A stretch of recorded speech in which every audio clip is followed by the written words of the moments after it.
Hey everybody, Arsenal fan circle here. Pull up a chair. You are all welcome to the circle. Want to welcome the usual crew. Tony, Gary. Welcome, guys. We're Nope. expecting that here to drop in as well. But want to give a special mention to a first time on the channel, Fergus from Guns and Yellow Ribbons. Fergus, welcome. Hi, Ray. Thank you very much for the invite. Yeah, all the way over here in the UK, currently watching Liverpool and Chelsea and wanting them both to lose. It's it's awful. Yeah, it's kind of. I think there's a little bit more sentiment for Liverpool at this point in time. I think I just have an No, inkling. No, no, Yeah. not from your side. I, no, not from either side. And No, no. Yeah. I saw a goal. I saw a goal from Matip, but then I came back 5 minutes later and it was ruled There's out. been multiple goals called back, so I think it's yeah, about 5-4, isn't it? Disallowed goals or something like exactly. that. Something like We that. know it's going to penalties, right? We Yeah. do know it's going to penalties. Yeah. So I know, for any of the Batman fans, I said, you know what? Why don't they just let Bane show up and then let him decide who wins? If you ever seen Bane in a football stadium, well, American football stadium, but what's the difference? All right. So cup finals do seem to be tense affairs nowadays. Back yeah. in the day, the '79 cup final, 3-2, Lean Brady, all that good stuff. A great game. But Fergus, you want to start off? Anytime someone new is on the channel, we want to understand how you came to support Arsenal and how long ago it was and all that good stuff. What's your Arsenal story, Fergus? Well, I'm 1971 vintage, so I'm from good stock. So 51 this year. But I was a late comer to soccer as it was in Ireland when I was a kid, football as it is here that I've been in London for so many years. And I got I got into Arsenal because my wife and her boy and my brother-in-law now were all Arsenal fans. Well, my wife wasn't, but they were Arsenal fans, and it helped with work at the time and so on.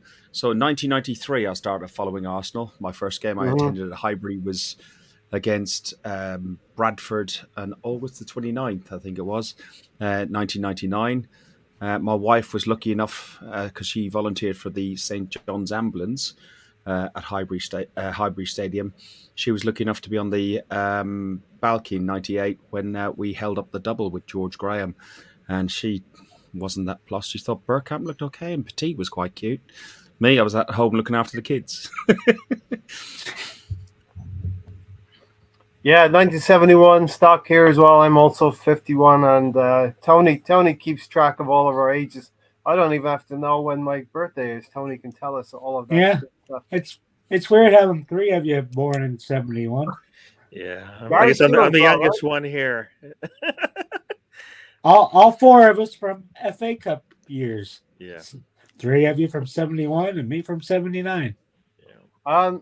So Fergus, tell us about the podcast that you've got going over there, Guns and Yellow Ribbons as well. Well, Guns and Yellow Ribbons started off from me just looking at some of the stuff that was going on, and I tried to do a little bit of stuff on YouTube. I started Arsenal Fans Forum after Galatasaray put flares on the pitch, and I was sitting in my car. I work in sales, so I'm in my car a lot, and there was somebody on the Arsenal Ticket Facebook page wanting to pop up, talking about the flares on the pitch. And the lady who ran that page goes, guys, look, this is a ticket page. It's not for discussion. So not knowing what I was doing, I set up the Arsenal Fans Forum on Facebook. From there, I done a couple of YouTube clips, left, right, and centre, which were normally me drunk outside a pub after a game or before a game or during a game or whatever. But they didn't really, they didn't really take off. And I was in contact with a guy called Mike Gongalves, who's situated in Massachusetts and just outside Boston, and he was writing a blog called Wenger's Coat Zip, I think it was, or Wenger's Zip Coat, one or the other. But he said to me, he said, "Hey, Bubble, how, yeah, the how bubble do you club. fancy doing something?" So we started off with audio. So we started that 4.5 years ago. on audio, and we got to about episode 89, moved to StreamYard and YouTube, and the rest is history. It's mainly myself and old man Trev that are on the podcast. And then we get various guests, including Stan the Man 68, who's in the chat at the moment, and several other people. And he does look old, doesn't he? And several other people right around the world. We get various people on a regular basis, but it's good fun. And you know what? During lockdown, it was good for the head. It was good. It's just good to keep in touch with people, especially when you're stuck in this room for like 8 hours, 10 hours a day. I work at home for 2 years, so yeah, it was good. Yeah. Definitely. We found that here as well. Tony can attest to the numerous quizzes that we did, and there is still a sticking point about Selhurst Park and Crystal Palace. It's old water under the bridge, right, Tony? It's not water under the bridge. There's still sharks and a big moat and all that around it. Anyway, Fergus, I thought we'd start off with what Arsenal, we're in a good position right now, Fergus, in the league. Things are going well. Our next game is going to be next Sunday into March. And there we start thinking about Arsenal doing well this season in the league. Well, put it this way, right? At the start of the season, what did you expect? What did all three of you expect? For me, my expectations were to get 6th or above. I didn't want to end up in the European Conference League, although it might have been good for some away days. So that would have been quite good, gone to some random places. But 6th or above, for me, showed some sort of progression. I saw the summer signings that we made, and I was quite astounded at how good some of them were, because I think we all thought, who's Tavares, who's all these various players, and they've all come, they've all stood up, and then you fast forward to you had the first 3 games of the season. I was at Brentford away, and we lost 2-0. I was at City away, we lost 5-0, and 3 games in, we're in a relegation battle according to the media, but not according to true fans. Fast forward, here we are with 14 games to go. Arteta has gone through the January transfer window, done everything I wanted him to do, bar one thing, which is to get rid of all the toxicity around the club. We had it with Ozil, we've had it with Aubameyang. If you're not on the bus, get off the bus, is my attitude. So we've come out of a 22-year reign of a wonderful manager, and some people say he should have gone sooner or whatever. That's different. Mm-hmm. But we've come out of 22 years of Arsene Wenger. We've been the most successful era of our existence. Prior to that was Herbert Chapman, and it was always going to be difficult for anybody to step into that mantle. You only have to look up to Old Trafford and see what's happening at Old Trafford. They've gone through 5, 6, I don't know how many managers. They've got so many personalities, different managers coming in and bring in their 2, 3 players that they insist the board should sign. Look down the road at White Hart Lane. They're doing the same thing. Conte's brought a couple of players in. They'll get another manager. I wanted some stability. I did feel Emery was a good choice. I think his language skills probably made it a challenge.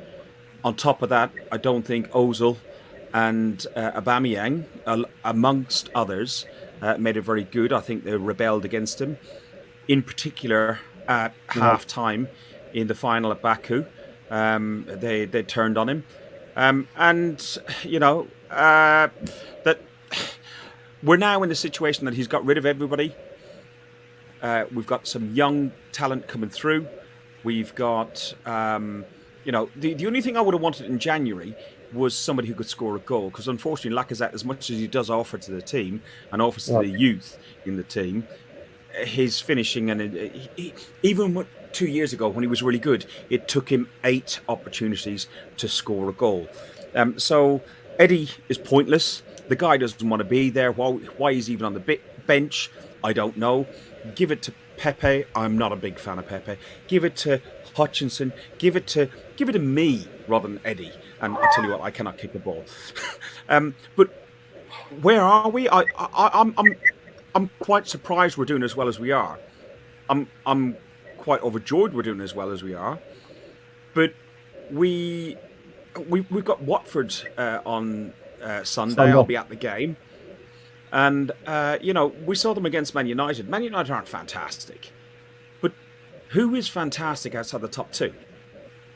In reality, who is Correct. absolutely fantastic? So, Yeah. what Watford did to Man United, what Burnley did to us, what Brentford did to us, what Wolves done to us with a low block, it's got to be a tough game against Watford on Sunday. Yeah. Fast forward then to the games we've got in hand: Liverpool, Chelsea. Liverpool is at home, Chelsea's away, Tottenham's away. There's 3 huge games. And we've got Man United to play, and we've got other teams. So it will be tough. But if we can get 4th place, I will be absolutely over the moon. If we can't, I'll be slightly disappointed. But as long as we finish in the top 6, and especially above Spurs, I can't complain. Yeah, definitely. For my part, you asked about our ambition. My ambition was roughly top 6. But as the season's gone on, you sort of narrow that band a little bit. So I'm 4th or 5th. I would be happy with 6th at this point. I would be slightly disappointed in. But knowing that was the target, my target at the start of the season, I would not be unhappy with that. But I've sort of been thinking, Gary. Arsenal are Man City Lite. We want to play the same way. We're trying to get the players to do the same thing. Arteta's trying to institute the same way of playing. But we don't have the sugar. We don't have the calories. We don't have the carbs in there. We need a few ingredients. We all know who those ingredients are. But we can't do it in a Manchester City way and go out and blast people out of the transfer market. We have to do it in people say, within our own resources in a Liverpool way. So building our squad in a Liverpool way, but sort of in the likeness of Manchester City. Just taking all that into effect then, Gary, what's your overview of what Fergus and I have just been talking about? Yeah, at the beginning of the season, like you, I kind of looked at all the places, all the positions in the table, and I came up with a range basically 5th through 7th is kind of where I was sitting. I wanted to see some improvement from the previous years with Arteta. I expected him to get better at what he's doing. I expected the team to get better at what he wants them to do. So I was hoping to see some movement up the table. 5th through 7th seemed like for me, a really good range of positions that we could be in. 7th, I think, wouldn't be as welcomed in my house, but it's an improvement from where we were last year. I mean, I think a couple years ago I said, what happens if we get better but we finish in a worse position in the table? Is that a good thing? And we actually did that. I mean, I think as a team we're getting better because they have a plan and they're sticking to it, and part of that is just the growing pains of moving, getting, like you said, cleaning out the deadwood, cleaning out the non-Arsenal players or the non-Arteta players, depending on how you look at it. So it's going to take time. So I get it. I don't like it because I kind of feel like you could probably do different with a different manager, but this is what the cards we've been handed, and I kind of said to myself, all right, if this is the way we're going to do it, well, let's go at it 100% and not kind of do it piecemeal. And sometimes I feel like we do it piecemeal. We don't do it 100%. If Arteta needs certain players, then we need to get those players in, right? And we've seen that.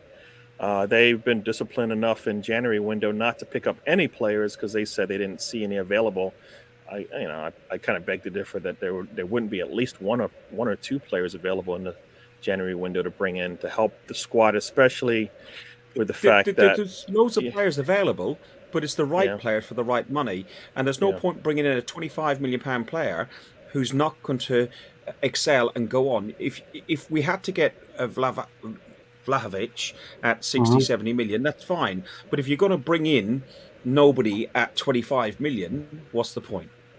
No, I get it. I kind of felt like there was at least one player that we could have brought in, especially with the fact that our depth is the way it is right now. We have to be essentially lucky in the sense that we don't have any injuries or any freak red card situations that we have to deal with that kind of deplete the squad.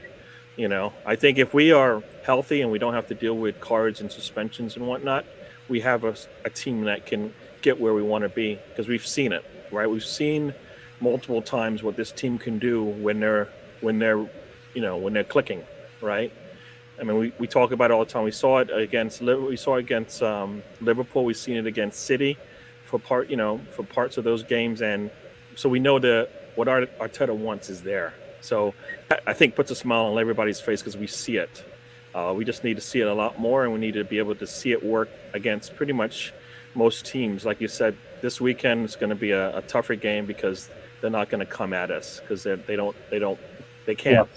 Right, so it's going to be a tougher game, and we need to have an answer for that. And I know we've seen this multiple times, and I don't know what the answer is. I believe there is an answer for it, but we just don't see it. Right.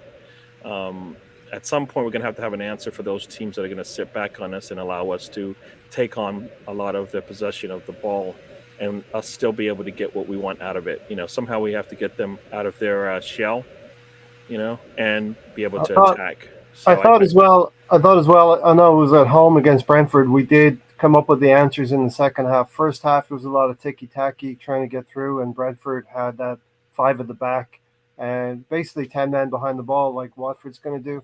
In the second half, Emile Smith-Rowe takes it on himself, drives into the box and takes that shot. Then the breakaway with Saka, the second goal we really needed because we gave up that goal right at the death there as well. We're going to get to Fergus and his thoughts on KSC, but I want to get to Tony. And Tony, your overview on what Arsenal is doing. And just one final point then, Gary, something that gives me hope is that we did identify the correct player. It's just that he wanted to go to Juventus. So the definition of the targeting of the player that we want, he's shown in Champions League after 30 seconds, scoring a goal. And I think he scored yesterday against for Juventus as well in the league. So he settled in well. Maybe he was the right player, just the player himself didn't want to leave the shores of Italy and come to Arsenal. And that gives me encouragement in terms of the club is identifying the right types of players. Now it's up to the player whether he comes or not. Yeah, I mean, on that same note, I always thought that some of the players that they were looking at, they could have gotten in the summer. Right? We know we needed strikers coming into the season, even though we had Aubameyang and we had Lacazette, we knew still they just weren't providing the goals. So I always thought there was so we're looking at January, but some of these things may have been accomplished in the summer window too, because there were players at a even more manageable cost to us that we could have brought in. So, but yeah, I'll let you go. Sorry, I could go on forever. Yeah, well, we got 6 in last season, and it might have been just too difficult to get more than that. But Tony, what's your thoughts overall on the season so far? The 6 players that came in, and basically our approach and style of play. First, I'll start with the expectations. Mine was a wide field. I had us anywhere from 4th to 10th. At this point, like I said, we needed a win against. We needed a win, and we should have won in November, December. Did that. Got to a transfer market. Did it reinforce. Sold some versatile players that would have been better keeping for until the end of the season, letting them go for free instead of getting rid of them. I would have kept AMM. I would have kept Chambers. But we really didn't have that identity until we benched our captain for more discipline actions. Then Lacazette comes in. Gabriel takes more of the leadership role. Started shooting the ball. We've been shooting almost 20 shots a game. It'd be great if we had a clinical striker. I would have went this last summer, got Martinez before Chelsea went there and got Lukaku from Inter. That's who I would have went for. It's who I would still go for in the summer. He's best striker out there to go get. So go get him. Really disappointed we didn't strengthen the midfield. We don't have any depth there. No versatility there.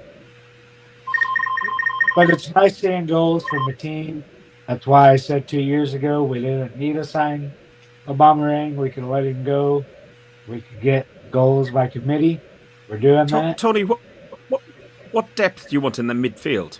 You've got Lakonga, you got Partey, you got Xhaka. Okay, not necessarily a fan's favourite, but Xhaka and Partey. Partey's coming to the party at the moment. Lakonga's doing quite well. You've got the option of Odegaard to drop back in. You've got the option of putting Smith Rowe in there. You've got other players as well. Okay, Chambers I agree with. Maitland-Niles, the guy wasn't interested. See you later. Yeah, he hasn't proven himself in Italy, to be fair, Tony. I kind of feel like Maitland-Niles should have done what everybody else in the world believes he should do. He's a right back at the least, at the most, right? At Or the a left most, he's a back. right back, and he could support Arsenal. Penalty, He has done that as good as he could. So, he had an opportunity to maybe solidify a spot on the squad, and he didn't want to do it because Yeah. he had his eyes set on a bigger prize, which a pipe dream. requires a skill set he just does not possess. So, I don't know what else you can say, but he leaves us, and he still goes and plays back there. So, what are you doing? You left us, and you're still playing on the right back line. So what's the point? And you know what? I'd rather that we'd done that than went through another exercise with Theo Walcott, who was a right winger who wanted to play centre forward, and it didn't work out. And where is he now? Washed up at Southampton. Yeah. What's happening in this penalty shootout? It is 8-8 right now, I see. 8-8. Sorry. It's unreal. Is this going to go to the goalkeepers, Fergus? Is this going to go down to the goalkeepers taking penalties here? I just wonder if it goes as far as Abramovich, then they're in trouble, aren't they? Because he can't come into the country. Well, Abramovich has turned timeout, everything right? over. He's turned They everything time over out, to a committee. Yeah, I think we'll Oh, stay this is with this unreal. penalty shootout for a second before we get back into it. If we miss out in Europe, I still won't be blaming Mikel for moving Aubameyang on. The team seem much happier without him. Win together and lose together. And that's a little thing we're going to touch on a little bit later is unity within the team. And maybe that can be a segue from unity within the team to unity within the fan base for the most part, But yeah, this penalty shootout, 9-8 to Liverpool right now, I've got. I think it's Silver taking a shot on my screen over here. And this is an important. Go ahead, Fergus. No. I was just going to say my stream is probably behind yours. So This is an important competition for anyone if you're not Man City, but also Man City are being wobbling a little bit, and they're very lucky to get away with that call yesterday at Everton. 9-9. Okay, you're a little bit ahead of me there, Fergus. no, I'm 9-9 just now. And we got Thiago Silva. Okay, so you're behind me. Konate. I don't know. Konate taking a shot now.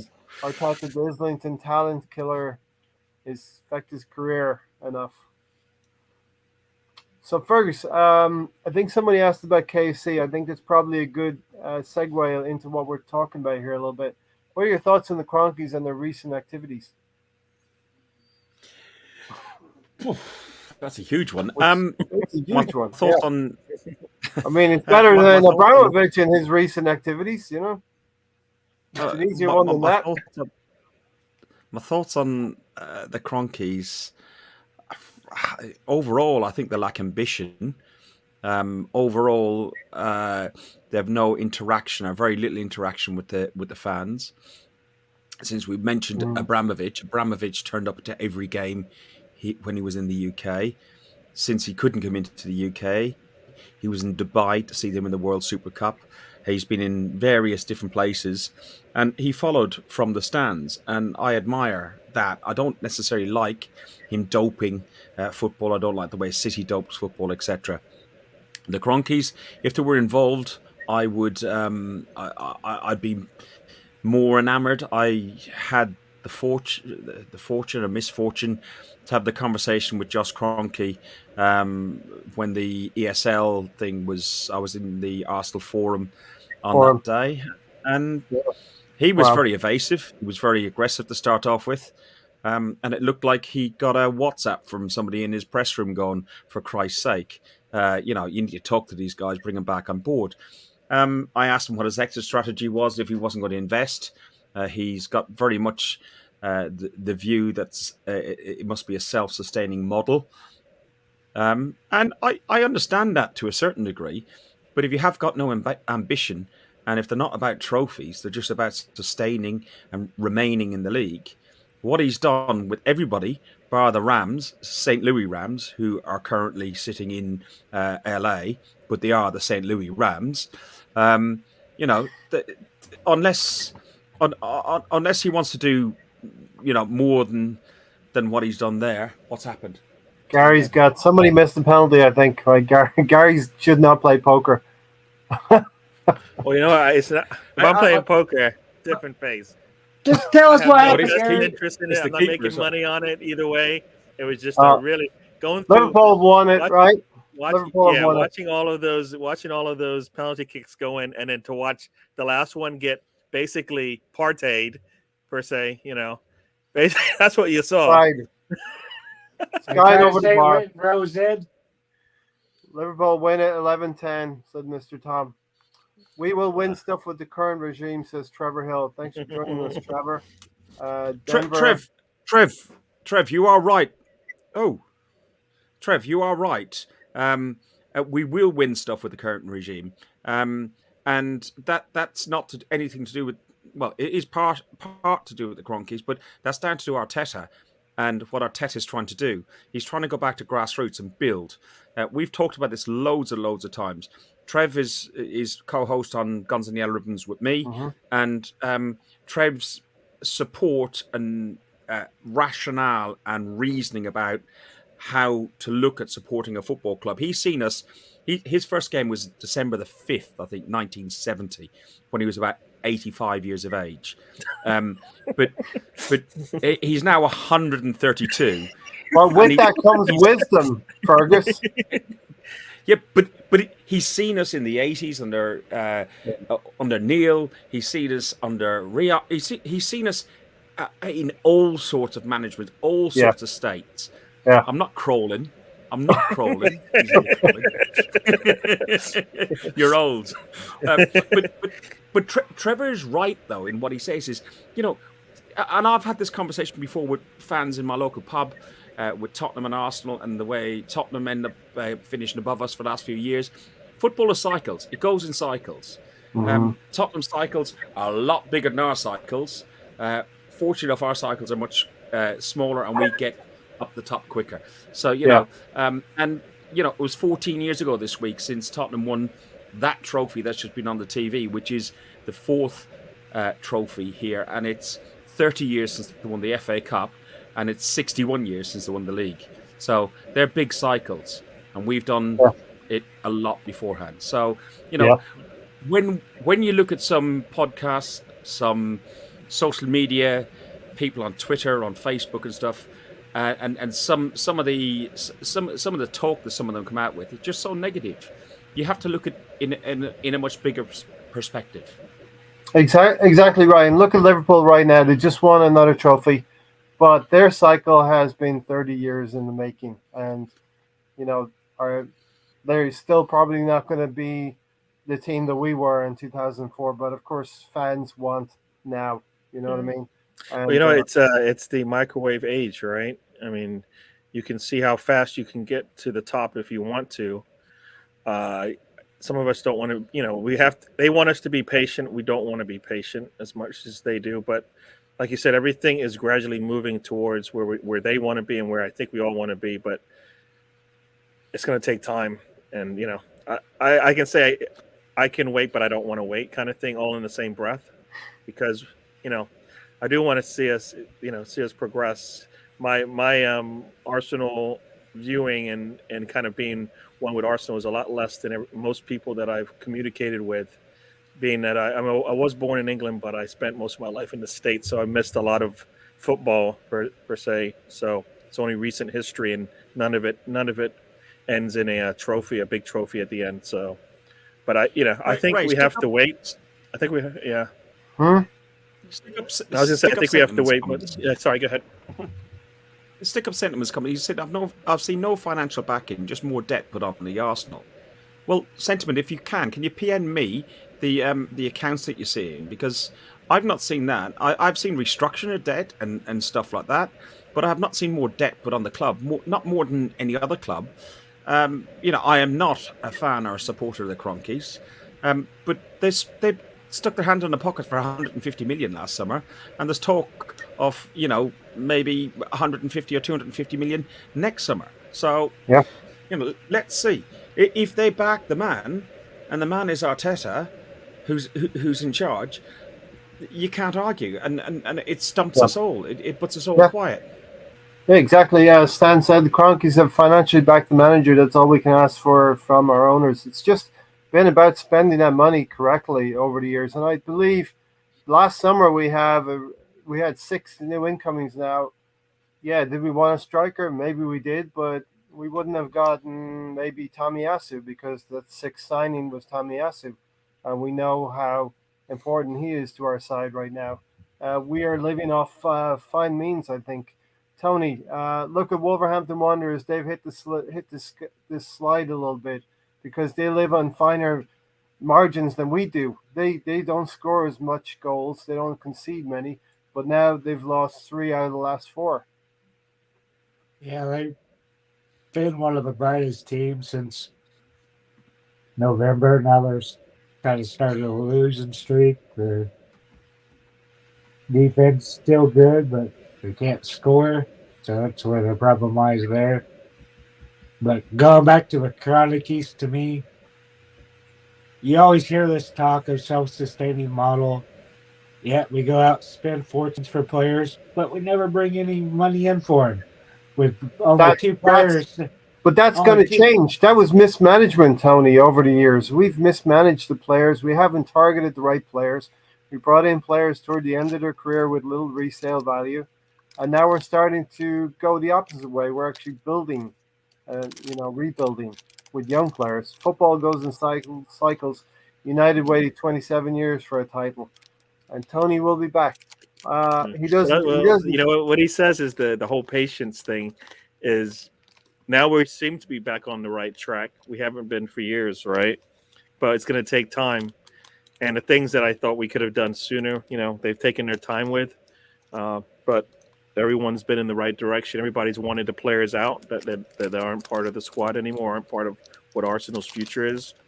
They wanted them out sooner, but we're just not, like I said, we have to be patient, but we don't want to be. I mean, we're fans. We should expect to see, some progress, regardless of whether or not there's a big change coming. Trevor said we've wasted money on buying rubbish before Arteta and I do Cam. If I was Stan, I would have said you're getting nothing while you keep wasting it. Definitely, it's what I was saying. We've been buying players at the end of their careers with little resale value, and they haven't. The young players have actually stepped up more than the senior players. Alex is asking to your guest, Ray, Stan Kroenke comments in the past, I didn't buy Arsenal stake to win trophies. So, yeah, I mean, that's an unfortunate comment because it puts the hairs on the back of Arsenal fans. They get their back up about these things. And, you wouldn't be in. He said it wouldn't be in it to win things, Fergus. Well, this is where I said they lack ambition because of that statement and because of what they have done with the Rapids and the Avalanches and the other clubs they've got. The only one they went after, as we said, was the Rams, which has made them lots and lots of money. People talk about that the Rams has been has leveraged Arsenal and the other clubs to build that stadium. But you guys will know, because I spoke to Tom Sobel at Tampa Bay, that the stadiums are generally built by the local councils or local organisations, and they pay a rental and there's a local tax. Correct me if I'm wrong, but it's normally local investment to drag in more investment by having the clubs situate themselves there. So I don't think any of that is being burdened on Arsenal Football Club per se. But yeah, listen, if anybody wants to buy any sporting organisation, if anybody wants to be an athlete, yes, there is the element of taking part and improving yourself. And if your best is sixth, the next time you just aim to be fifth. If that's your best that you can do, I understand that. But when you're buying a team like Arsenal Football Club with the heritage and and the history that we've got, where we have been successful, you've got to be aiming to be one of the top teams. Sadly, football has been doped a little bit with the likes of the PSGs, the Man Cities, the Chelseas previously, and even Moneyball, Liverpool, and Man United to a certain degree. But at least they've done it in a more self-sustaining-ish type of model. But Arsenal seem to be really sticking to this very much self-sustaining model. Yeah, you talk about the clubs that are doped, Chelsea, City, and look at these are the three, believe it or not, three most successful teams in England: United, Liverpool, and Arsenal. In the existence, been 27 years, I suppose, before Alex Ferguson came along. That's what BX Gunner's saying. 30 for Liverpool, we know about that, and Arsenal 18 and counting. If Kroenke wants to make money, he should go and work for the Mint. Where was the time in inverted commas for Unai? And that's a real point. It seems like, Gary, go ahead, Fergus, you want to jump in? No. Go. Somebody else can speak on. Yeah, Gary, it does seem like they have more time for Mikel Arteta than they did for Unai Emery. If you want, and that's kind of the indecision there is kind of where I guess that frustrates some of the fans, right? Because Unai, Emery brings in a certain style, and you're going to have to deal with the language and all. So none of that was a surprise. And for some point in time, it seemed like Bielsa with a translator was working, so it could have worked. The fact that he was able to turn around, leave, and then win a Europa against Arsenal says that he's definitely a good football coach who's got it in him, right? He has better players, then he can strive for more. But he showed that he was worthy. I kind of feel like Arsenal was waiting for Arteta, right? I think it's what it seemed like, anyways. The fact that they could make that move, when they were struggling, and not struggling as bad as they have under Arteta, where they were willing to wait it out and see how things would complete and how seasons would end, and maybe see some progress in what they perceive as a future for the squad. But yeah, no, it doesn't sound like Emery was their number one choice, or they decided to change paths. Arteta turned down the job the first time when they gave it to Emery because he wanted more power than they were willing. Of course, Emery was a Gazidis appointment as well. Must remember that, and what Gazidis has done since. Why not 150 million in hush money, 50 from the club, 100 loan that will be paid back by the club. Nothing from the Kroenke parasite is free or from the good of their heart, unlike Abramovich and CFC. Yeah, I mean it's not coming out of their own pockets. But that's what nobody. I don't think that's a self-sustaining model, though. I mean, as much as we hate the word, we don't like the Abramovich and the Chelseas and the PSGs. Because of the way that they're being run, and future, maybe even Newcastle might do the same thing. Nobody wants that, so you gotta go one way or the other, right? Either you get somebody with tons of money who's going to throw it at the problem, or you got somebody who's just going to build up a squad. We're still the fourth richest club in the league.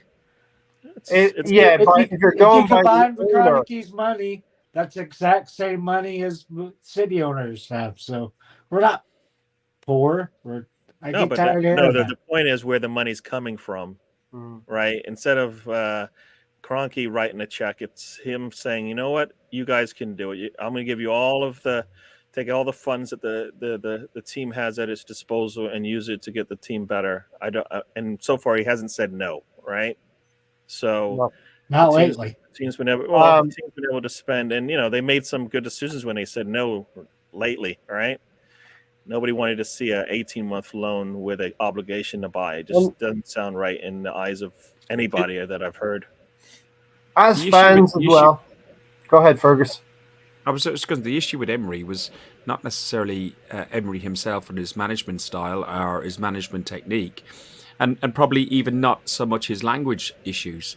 His issues were that he had snakes in the grass. He had There's the always likes for of players. Ozil, the likes of Aubameyang, the likes of Kolasinac, Koscielny, and many other players. Maybe Koscielny less so, but Koscielny had his head turned and was out of the project.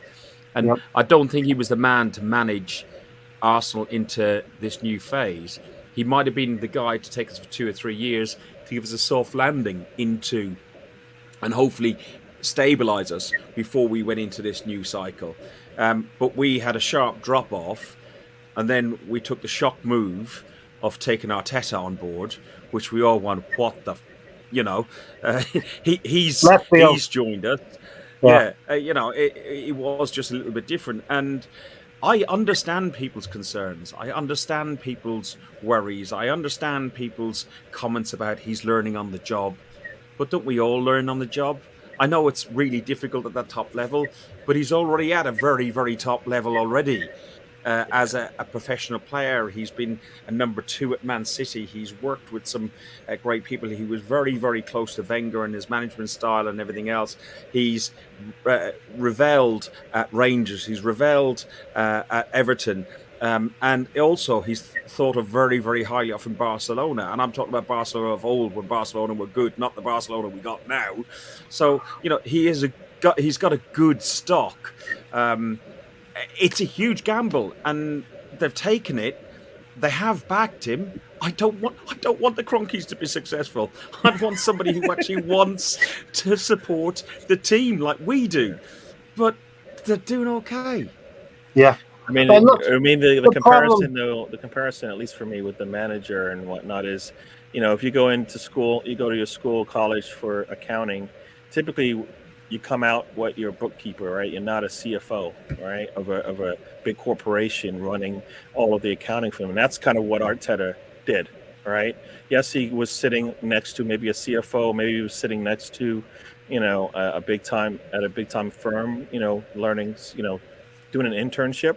But when it's time to get a full-time job, he jumped all the way to CFO, at a top company, Arsenal, top position, manager, immediately. And now he's, like you said, now he's got to learn. Yes, learning on the job is one thing, but typically every manager that we compare him to actually did take steps to move to where they are. They did start maybe in lower leagues. They did spend many years maybe fighting to get a team promoted, right? So I think the experience that you're not getting from an Arteta is what you see, it's what we kind of look at from other managers and say, you know what, that's what I want. I want some of that as well, right?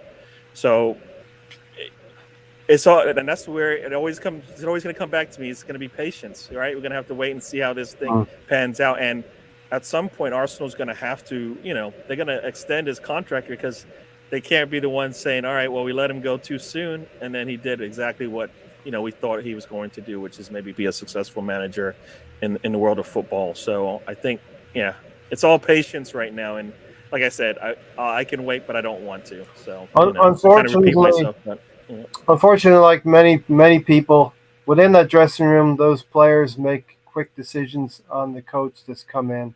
And Unai Emery, there was cliques within that dressing room that made the decision to, outwardly or inwardly undermine the manager at the time, due to his lack of English, maybe due to his, I get so tired of that argument. It's not his English. I can understand him speaking in English better than I can Arteta. His accent for me is harder to understand. But if you agree, Tony, there was cliques within that dressing room that were not all pulling and rowing in the same direction. That's what I was going to talk about. When he got sacked, we're sitting in third in October, going into the international break. Mm-hmm. Here you have the fans starting to revolt for whatever reason. Never made sense why they wanted him out when we're sitting third.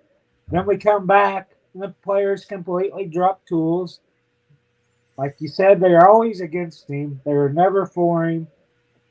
It had nothing to do with his English. It's his tactics or something else I didn't like. You don't play for a manager because of his He can speak 7 languages. It's not like he can communicate with the players. Yeah. He can speak French. He can speak Spanish. Right. Why not has a great comment there. No, It's Stan, stupid. Bielsa does speak English, but doesn't want his words misconstrued by the poisonous English media. And there's a certain level of that, Ferguson, the English media. They lift you up and tear you down almost in the same day. To be honest, you don't even need the English media; you just need the social media can do that to you. So, like I've seen good friends of mine get absolutely destroyed on social media, and for nothing but trying to sing a song on the North Bank, and somebody could be like, "Oh, you whatever." It just gets really pathetic, and English media can be that way, both in football and in other tabloid press. But yeah, sentiment is correct. Bielsa does speak English. He can speak English fluent and many other language. If I gave you a choice after post Wenger of having the choice of have Emery or Bielsa, which one of you? Which one would you have chosen? I know who I would have gone for. Knowing what we know now, I would still go with Emery because I'm not wanting to. That's funny. I'd go with Emery because that helter skelter style of play was not. I hate the word sustainable. It was not sustainable for Leeds. But do you not think? Do you not think that the issue with Bielsa was not his stubborn style of play? And we had a manager before that who was very much that way, very stubborn in his way. But he was actually highly thought of by Pepe. He's highly thought of by Pep, by Wenger, and a dozen other high top elite managers. The guy is not backed by a very wealthy club. Leeds were nearly going out of business a few years back, and they were brought back from the brink. He was the one who brought them up all those number of seasons. If only we had a Bielsa expert in the chat. Mr. Tom. Yeah. Mr. Tom, I mean, yeah. No, but I mean, when you look at Leeds, I mean, they're playing their game the other day, and you look into the stands, and 2 of their top players are sitting there, right? I mean, there is something to say about depth and having the right players and having them available, right? And they don't. I mean, same thing. You know, if Arsenal's losing a couple players and they're sitting in the stands, Arteta's struggling, right? We saw it, right? Partey and Xhaka are out of the lineup. What happens?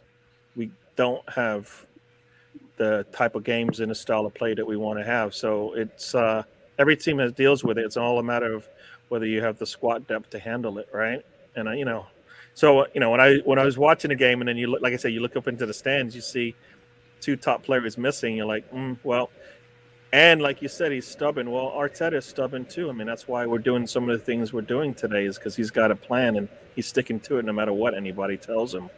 And a lot of us still like it, and some do.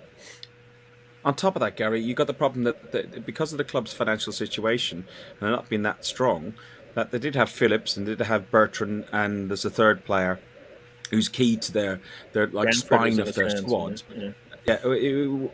Weren't available, and they weren't willing to go out and buy the cheap, younger alternatives and blood them through, or else go out and buy the expensive, guaranteed this should work sort of alternatives, because that would block what he wanted to do, was to build a team coming through. I admire him. At the expense of Leeds are probably going to get relegated, are going to be very close to relegation this season. Yeah, they're good enough. They're good enough. And to Mr. choose Tom's Emery over to choose Emery over Bielsa, he's an expert in football. Yeah, but what about the defensive deficiencies at the back, Fergus, under Bielsa? I don't. They don't have a defense. I mean, that game should have been 4-3 to Tottenham yesterday. What about people who are just bashing themselves stupid over Jurgen Klopp, who in about 2-3 seasons ago that's fine. You score 3 goals, we score 4.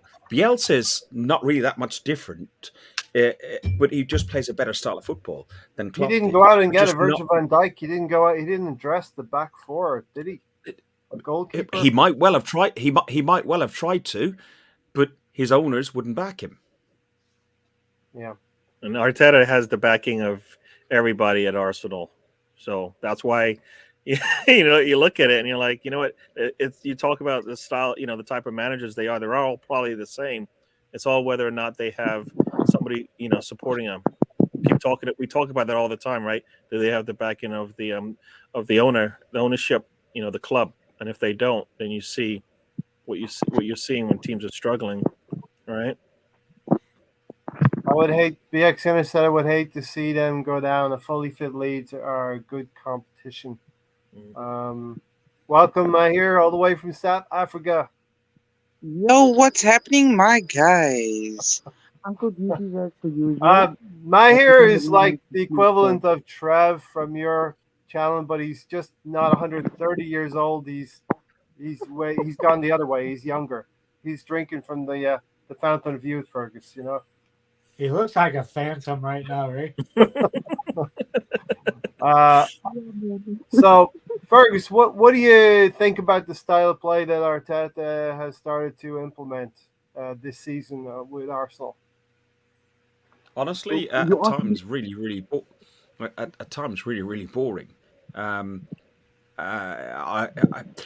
I understand that you sort your defence out first, and then that seems to be there or thereabouts. The midfield seems to be there or thereabouts. We just need to sort the forward lines out. The thing I struggle with sometimes with Arteta is I don't understand his substitutions sometimes. Although of recent times, he's made 2 or 3 really good substitutions and clawed back games. He done it on Thursday night, where I still got the bruises.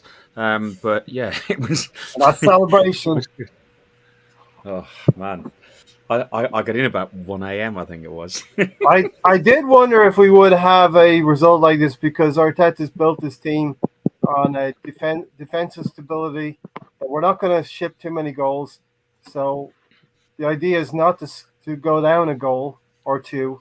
But then similarly with our issues going forward, we have been unable to score more than 1 or 2 goals. So I didn't think we would have a Wolves type game on Thursday night that we had, Gary. The last minute winner. That's every team needs something like that. I mean, I'm going to get heckled for the roller coaster reference, but you need that as a fan as well. We love. No, we don't need a roller coaster ride. If you have your downs, you have to. I just want to. I need to give me the map. I know where we're going, and I know where the turns are and when the dips are. I don't need a roller coaster that's going to whip me around, take me from the highs and the lows. No, I don't. I want to play. I think we see the plan now. I don't. Gary wants a high-speed mag train. There you go, something like that, maybe. But nah, I mean, I would like that, but no, I think. Even though we talk about the defensive style, we are getting opportunities to score. I don't think anybody looks at the games and goes, you know what, we didn't. Now we're not even getting any chances. No, we have opportunities to score. Sometimes they get killed before the opportunity 26 dies. shots. 26. Sometimes the opportunity dies before the shot even before the shot before the pass before the shot actually happens. But we're getting opportunities to score. So. That's not an issue much anymore. It's about who's on the end of that ball before it goes, before the opportunity is taken. So we need to get better at that. I mean, I think, like I said, I've said this before, our defense was good last season. All we did was improve it. Our offense was bad last season, but we didn't improve it. So, we had a decent goalkeeper. We had, a decent back 4. Yes, we could improve on it, and we did. I like to see the same thing in midfield and up top because we could do that if they can look at their back line from last year, which supposedly was a top 4 defense, and improve it. I think they could do the same with the front. So That's just me.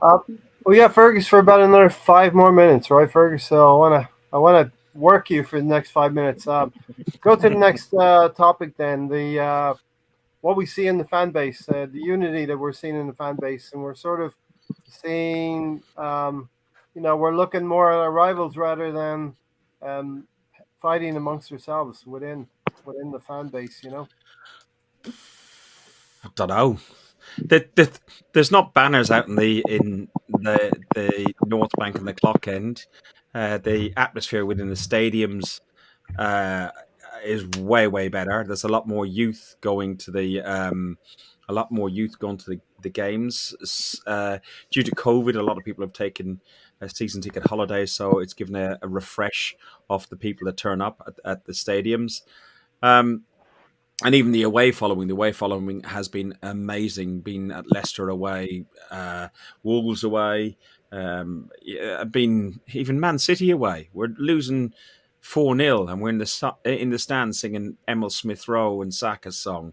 So from that point of view, yes, there is a better unity. Or it felt like a bit of siege mentality at one point at the beginning of the season, but there is still fractions among some people that you would expect to have a little bit more faith and a little bit more support. I'm going to point out sentiment again. Some of the comments he's put in the chat, you just think like, really, is there reason to come along and go like Emery won more European titles than Arsenal? Go figure. Well, Emery did get Arsenal to a European final, and the players that played for our great club were absolute dog crap, and they turned on him.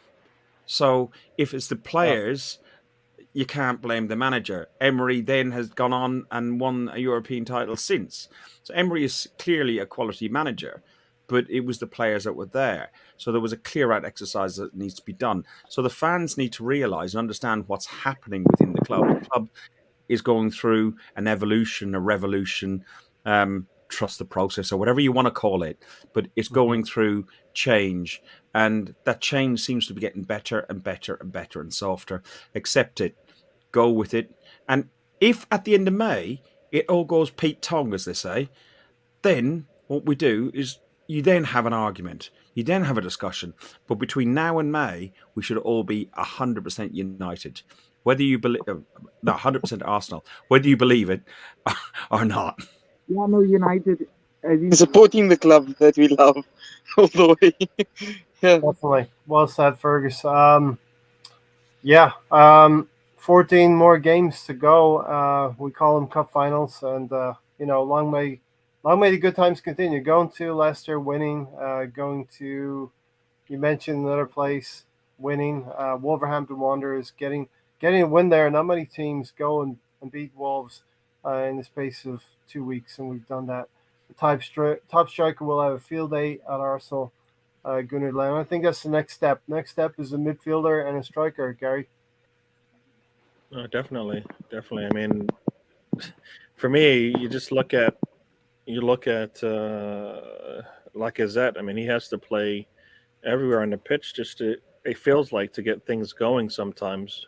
I mean, Same with Odegaard. You know, he has to go everywhere too. Yeah, so I think that's where we are right now. I mean, at some point, I always believe certain players are just going to have to go and do more than it's expected of them, and that's kind of what we saw from Lacazette, and some players have been able to do that. So that's the only way I feel like we're going to get through the rest of this season is a lot of overachievers. I mean, we saw Lacazette on the back line at one point during the game, and we saw him at the front line as well. So he did it all. He did struggle when he was in front of the goal, but we're going to need people to overachieve, and I think that's what people would say is the Arsenal way, is when you go out there and you give 150%, 110%, and we're going to need to see that more. Eventually, we'll have enough players where they don't have to do all of that, but that's where we are today. So yeah, I think this is a great point. I think from Riddy, and very often toxicity comes from a small section. It doesn't take a lot for everyone to be deemed toxic. Riddy said there's no fan toxicity in and around the ground, only on Twitter and YouTube. Most of them are trolls, and I just ignore them. And it was a large part of rival fans would come out and check Arsenal fan sites to get that banter feel about it. And we've been some of us have done that with Manchester United. We've gone and checked out Manchester United podcasts because the banter is there. There's a difference between toxicity and banter as well, I believe as well.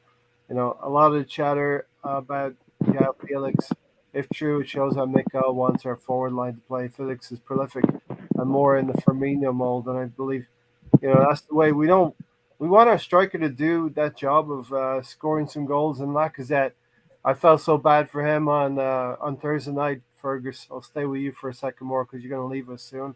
Felt so bad for Lacazette. The goal got taken away from him as well. Yeah, I was talking to somebody today about that, and I couldn't understand why it was because, say Jose or whatever the Wolves keeper is called, Jose Sal, yeah. Jose Sa. Apparently, he got his finger to it, and for me, he's tried to save it and he missed the save, so it should be a Lacazette goal. But because it wasn't on target when he touched it, he deflected into the goal. Yeah, I think that's pedantics. For me, it was a Lacazette goal. He's our Frenchman. He's number 9. I think he was passing it. You know what? I think we're going to score anyways. If the ball gets past the goalkeeper, I think the defensive player either puts it in or Saka gets a nice little header. So we had 3 opportunities to score. The first one happened to be the one that we got. So, yeah, I think he was crossing it, though. Before I go, because I am going to go in a second because she's calling downstairs. And, yeah. But, guys, somebody put in there that... it's not. We're not being down, but we're just having a general discussion. But listen, just look at the league table. That will make us put a smile on your face. Arsenal are in. It's all in our touching distance of what we can do to get 4th place. And let's just get behind the team. Let's support the team and go from there, guys. First of all, thank you very much for giving me the opportunity to come on. Really enjoyed it, guys, and love what you do. Yeah, Ross, no, I'm not on a promise. She wants to watch some bloody TV program. And I said to her, I'll be down at 8. We'll sit down. I think we're going to watch This Is Us, the last episode of Series 5 and the first episode of Series 6. So our trigger point are one of those. Yeah, it's Sunday evening, guys. So, yeah. Yeah. And thanks again, Fergus, for joining. 29 years married. You don't have a problem. Fergus has been great. It's been great having you on. We want to go for 30. We don't want your cycle to come to an end. No, do I. Thank you. See you later. Right. Lots of cycles you want to keep going. Cheers. See you, Up the Arsenal. Thanks. Up the Spurs. Yeah. Take care. Cheers. Bye.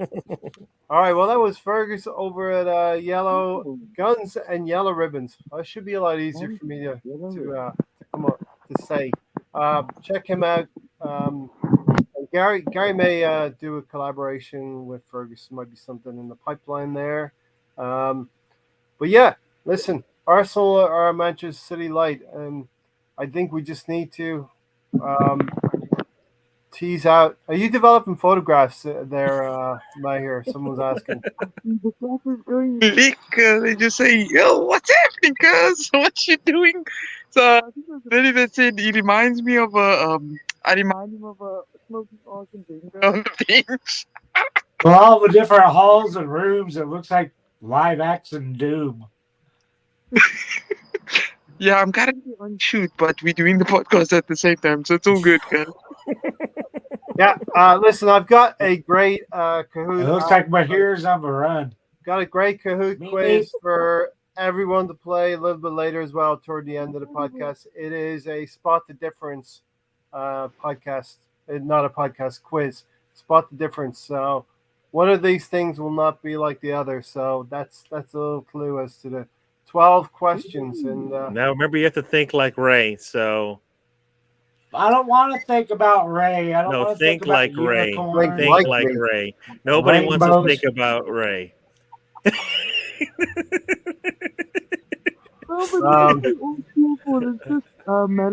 I've been smiling the whole show. What is this hell down beaten thing? I like preemptive moves, and Arteta, Gunnar Solskjaer has hit his managerial ceiling. We don't know that just yet. I hear you. Why not? But we haven't seen that yet. So Ray's scolding me, telling me to be on my best behavior. Bad Ray. Yeah, always. I did because I know what you're like. I know you, Tony. Better the person. You're in the middle of chaos, aren't you, Tony? So yeah, you need to bring it down, and then if you want to go crazy later, you can. Hey, Ray Anderson, thanks for joining us. I'm usually nice on your shows. We had Lolo on there Monday, so it's a little different story. Why not said that's my biggest problem with Arsenal fans. Club hierarchy reactionary and never proactive. I would agree to some of that. Definitely. I feel like though Arteta's got someone's ear, and 150 million last year, mooted points of maybe spending more money this coming summer. And knowing we have a couple of ingredients to put into the team yet.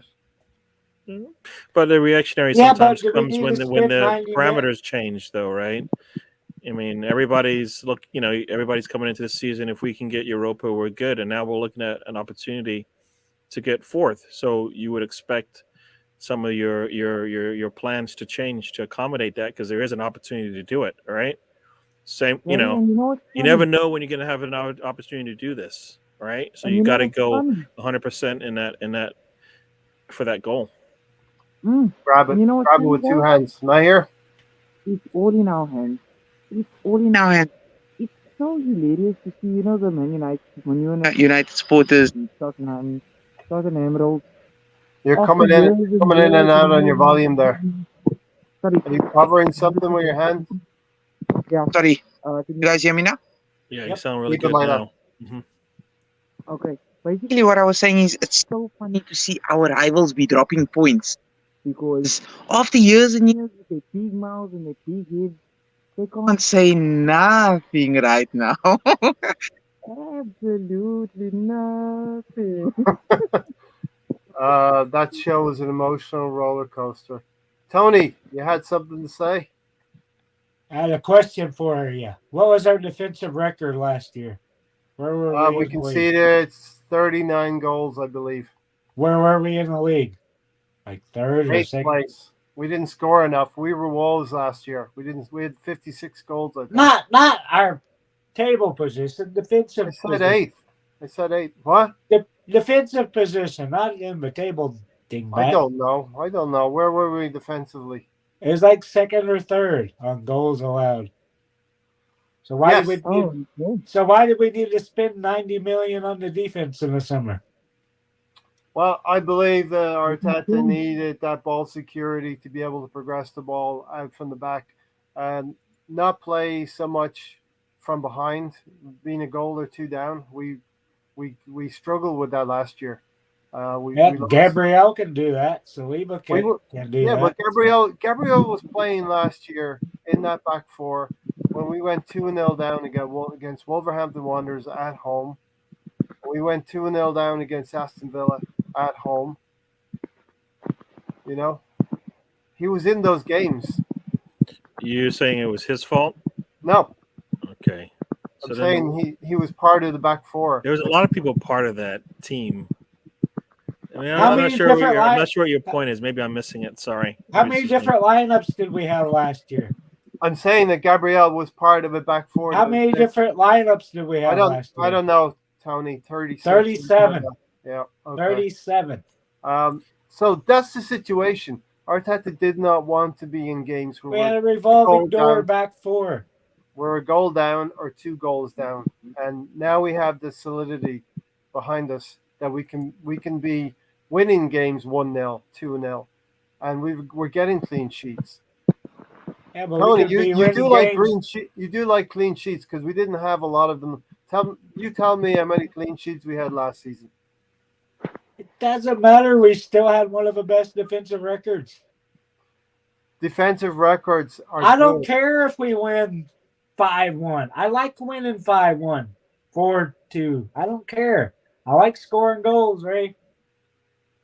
We got a solid enough defense going on. I just prefer clean sheets. Once we get a striker. I don't care about clean sheets. Okay. Do you care about clean sheets? You just want the ball going back in the net as much as possible, right? So, Gary, do you like not conceding goals, Gary? Thanks, Fergus, for joining us. That's a interesting question. I just want the yes, 3 everybody points. doesn't want us to give up goals. Yeah, so that doesn't. But Tony's the only one who doesn't mind losing goals at the back. No, you know what? When we were, this is a couple years ago, or 4 or 5 years ago now, when Wenger is the manager, I always said, you know what? I'd rather the way we're playing, we might as well win 3-2. I don't mind, because that was the kind of the way the team was set up, right? I mean, right? If we're saying that our defense was as good as it was, then to say, well, all right, let's improve it even more, and like you said, be able to play out from the back, then you don't need to do that if you improve certain other areas of the squad, right? Yep. If you have maybe better midfielders, maybe, Or a right? clinical striker. Maybe, so there are other ways to go about, as I say, there's different ways to skin a cat, as they say, but, there's different ways to get to the same goal of winning the matches, right? Our problem has always mainly been that we can't score. That's been the big problem, right? Yeah. But here's where I think it's easier to win games when the score is still 0-0. I think it's easier to win games when it's 0-0 rather than being a goal down, rather than being 2 goals down. It's much easier to win. We were never down like that. As crazy as we were down. Yes, we were down. Our defense was that. No, but we lost. How many matches did we lose 1-0 because we gave up a goal in the first 5 minutes? We did that so many times. Yes. Right. Exactly. So I'm not sure what your point is about giving up 2 goals. When we gave up 2 goals, we basically got beat off the pitch. Yeah. But in those games that were tight, we had our opportunities to score were so small. We never gave ourselves a chance to score. And so in some cases, we ended up either. So who are you arguing with, me or Tony at this point? You, Gary. I thought I was talking to you. I thought I was talking to you. Okay, I'm going to mute Tony for a second. Tony doesn't like you. I don't know what you did. That's the sanction. The sanction has been imposed. Sanctioned Tony. He didn't do anything. He's been sanctioned. So, Gary, this season, we've had more clean sheets than we've had last season. I just think it's easier to win games when you don't concede a goal and you're trying to win games from behind. Does that make sense? Yeah, it makes sense. Okay. So what issue were you having with what I was saying? I'm saying that we had a good defense last season. We couldn't score, but we improved our defense more, and we never improved our scoring. So you could take 9 goals away because basically our new defense came in. We lost last season because we didn't score. I even remember Kevin Campbell saying it multiple times. You give us 8 more goals in that season, and we probably get top 4. He didn't say if we had a better defense, we would probably give up less and win. He said if we could score more, we would get where we wanted to go. So for me, that would mean that somebody who's actually, watching the game just, similar to what I was, that, if we score more, we have a better opportunity to win. And that's key as well, right? Stopping goals, yes. But being able to score, also an issue, right? So I think scoring is just as an issue as I think our defense was good. Is it better now? Yes. But we couldn't score. That's been a problem for many, many seasons now. Right. Yes, we're seeing improvement from our youth, but we're not getting the seniority scoring for us either. And we know we need that. Yeah, and the stability at the back now is allowing our young players to go and score goals. Our players are not trying to play from behind too much this season. We always worry about our young players being overextended, and if they're overextended by trying to claw games back 1 and 2 goals down, that was never our problem. You keep bringing it up. That's not our problem. We weren't falling behind so much that we couldn't get the points we needed out of games. On multiple occasions last season, we were 2-0 down. Multiple occasions. Okay, what about, so you're saying like the games against Burnley, right? We lost to them how many times? No, right? I'm saying against the game Aston Villa. Remember that game? The home those games are all against, 1 goal. Those are all 1 goal losses, right? We lost drew, 3-1 to Villa. No, the second one at home when we get up a goal right in the first 5 minutes of the match. That was away from home. We gave up a goal in the first 5 minutes and lost because we couldn't score for 95 minutes. Yes. Yeah, that's a problem. Yes. Your defense is already showing that it can hold up with hold a team to 1 goal, and we still lost because we couldn't score. That's the problem. That was the problem. A lot of the problem had to do with we Yes, couldn't score. the problem was scoring. But if you wanted our young players this season to be coming back from 1 goal down and 2 goal down, and you worry That about wasn't the problem, though. Why do you keep bringing that up? That was not the problem. The problem wasn't that we were going down 2-0. It wasn't. it was the problem. We were We couldn't we were score 2-0 one goal. down You know how against many games Wolverhampton we Wanderers. lost and not drawn because we couldn't score 1 goal? Lots Many. Gary, the problem was we were getting ourselves into holes. We went to goal down against Southampton. We were lucky to draw that game. Look back at the season last season. We were 2 goals down against Villa. We were 2 goals down against Wolverhampton Wanderers in short order. And we conceded a goal, you rightly saying, away from home at Aston Villa. And we couldn't score in a Wolverhampton game multiple times, right? Both games you couldn't score, right? And both because we played them and we had that first 40 minutes where we couldn't put the ball between the posts, and we ended up losing that one, right? Mm-hmm. That had nothing to do with our defense. We were solid. You know, a red card comes and we lose it. That game gets away from us, right? So we couldn't score. Most of the time, we gave ourselves the opportunity to score, and we just couldn't put the ball in the net. I believe our problem was we couldn't score more than our defense was that bad, because our defense wasn't that bad. But it's only 2014. It's only 2014. Is he talking to us? No, he's talking to the fam. We only scored 50. You're right, Gary. We only scored 55 goals last season. We conceded 39. That's bad. But to go into this season with the same defense as we had last year, you would have played Pablo Marie, Holding, and Gabriel. I don't think so. Tony? There's a reason we didn't score last season. It's because Arteta kept going with a system that didn't work, with a bombering down the middle. When we didn't do that, we scored. Lacazette scored 3 goals in the first 3 games. He gets benched. Pepe comes in, scores almost every game he plays in. The back 4 was a constant revolving fucking back 4. We never stuck with it. We kept switching it for shits and giggles. That's why we're allowing 2 goals, right? It wasn't because of the players. It's because they were inconsistent. Then you have a goalkeeper not knowing what to expect with it from the players. He's not a vocal leader. You didn't have a solid back 4 because you kept moving them everywhere. Your whole thing is invalid. We couldn't score because Arteta was in the wrong system. As soon as he put Smith Rowe and Lacazette in there, guess what happened? We scored. We went up the table. You want to mention the form table? We were 3rd all the way to the end of the season. That's because we changed the fucking system, Ray. David Luiz. Ray Anderson. Last season, right? United and Liverpool gave up more goals than us. Finished 2nd and 3rd in the league. Yeah, we were 3rd. That's what I thought. And we finished 8th.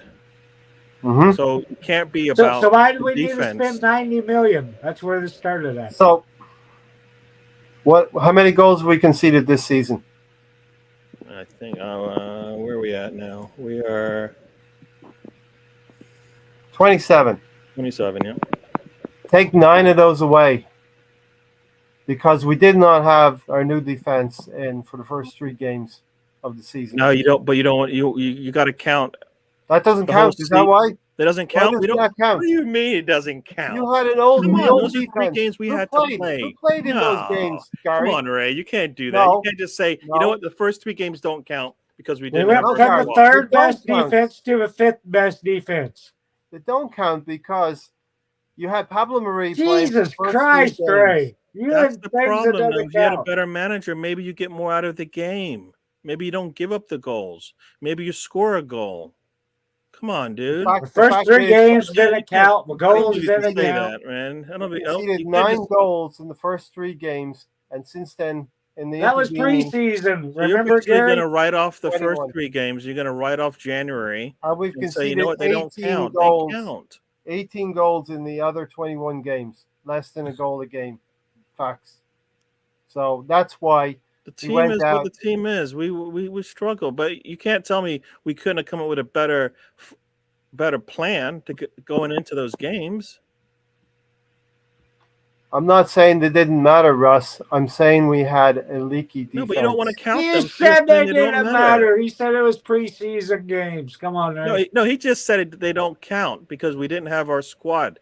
No, we had our squad. We didn't have the squad we have today, but we had We a didn't have squad. Ben White. We didn't have Ben White. The We same had Tommy way, We Asu. didn't have Tomiyasu. it We doesn't didn't have matter. But Ramsdale. you got a team. You got to put them out there in the best opportunity to get something out of the game. You can't. We can't have everything scripted. It can't. That can't be. It doesn't work that way. You're asking why did we buy a whole new defense? You're asking, Gary. Yeah. Why did we spend money on a whole new defense? Well, the first It's not a whole new. It's just three two. games. Well, you Tell when you you let why. Saliba go away and you let Louise Saliba? go, then yeah, you're gonna have Saliba to has never rebuild, played for right? Arsenal. Saliba has never played for Arsenal. And he never I will. didn't say he hasn't played for it. I said when you let these players go, then yes, you have to refill the spots. Hector Bellerin wasn't going to be the guy they wanted, right? So they had to go in and fill these gaps that they created. They didn't, So Gary, these are the players you're defending: Rob Holding, I'm not Chambers, defending Bellerin. anybody. I'm just saying that You were saying that was you can't say last season we had a good defense and then this season we had a worse one, so we had to go out and get better. No, we were good last season. The problem was we couldn't score.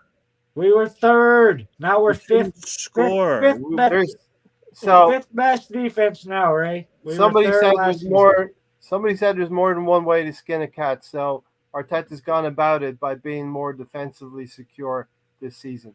And our It's problem is gotten us- right now we can't score. Still. We're scoring goals. We Well, we scored need- 2 on Thursday. We scored 2 last Sunday.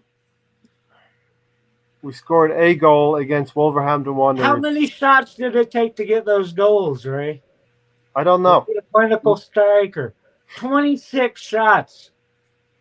26 So Tony, when we get that clinical striker, we will have more margin for her. We will be. Yeah, but we could have got it last summer, and we could have been flying.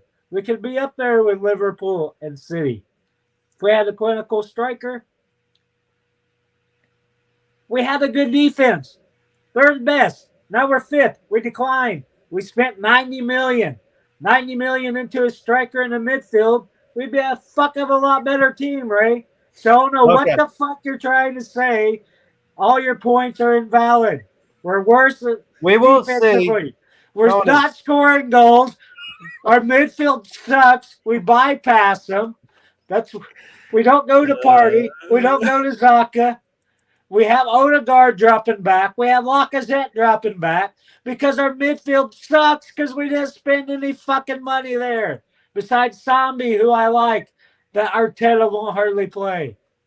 Okay, so let's look at the defense at the end of the season, Tony. Now you want to look at the end of the season, whereas and erase part of the past.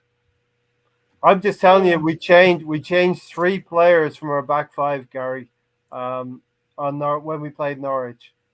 After the first 3 games, we don't want it to happen, but it happened. We had a fucking revolving door of a back 4 last year, right? So what's the point? And we did better. Are you saying, Tony, that our defense is going to be better this season or worse? I'm saying it's pointless to spend all that money on it. It's not our money. We didn't have the choice. Looks like last season defensively is as good as this season. And we probably are on pace to have a better defensive record than last season. How? We're 5th right now. Yeah, because we have conceded this season 27 goals. We have 14 games left. So we're not conceding. If we concede less than 12 goals this season, then we're the better defensive side. So we improved our defense, which was good last season. We've improved it further. Yeah.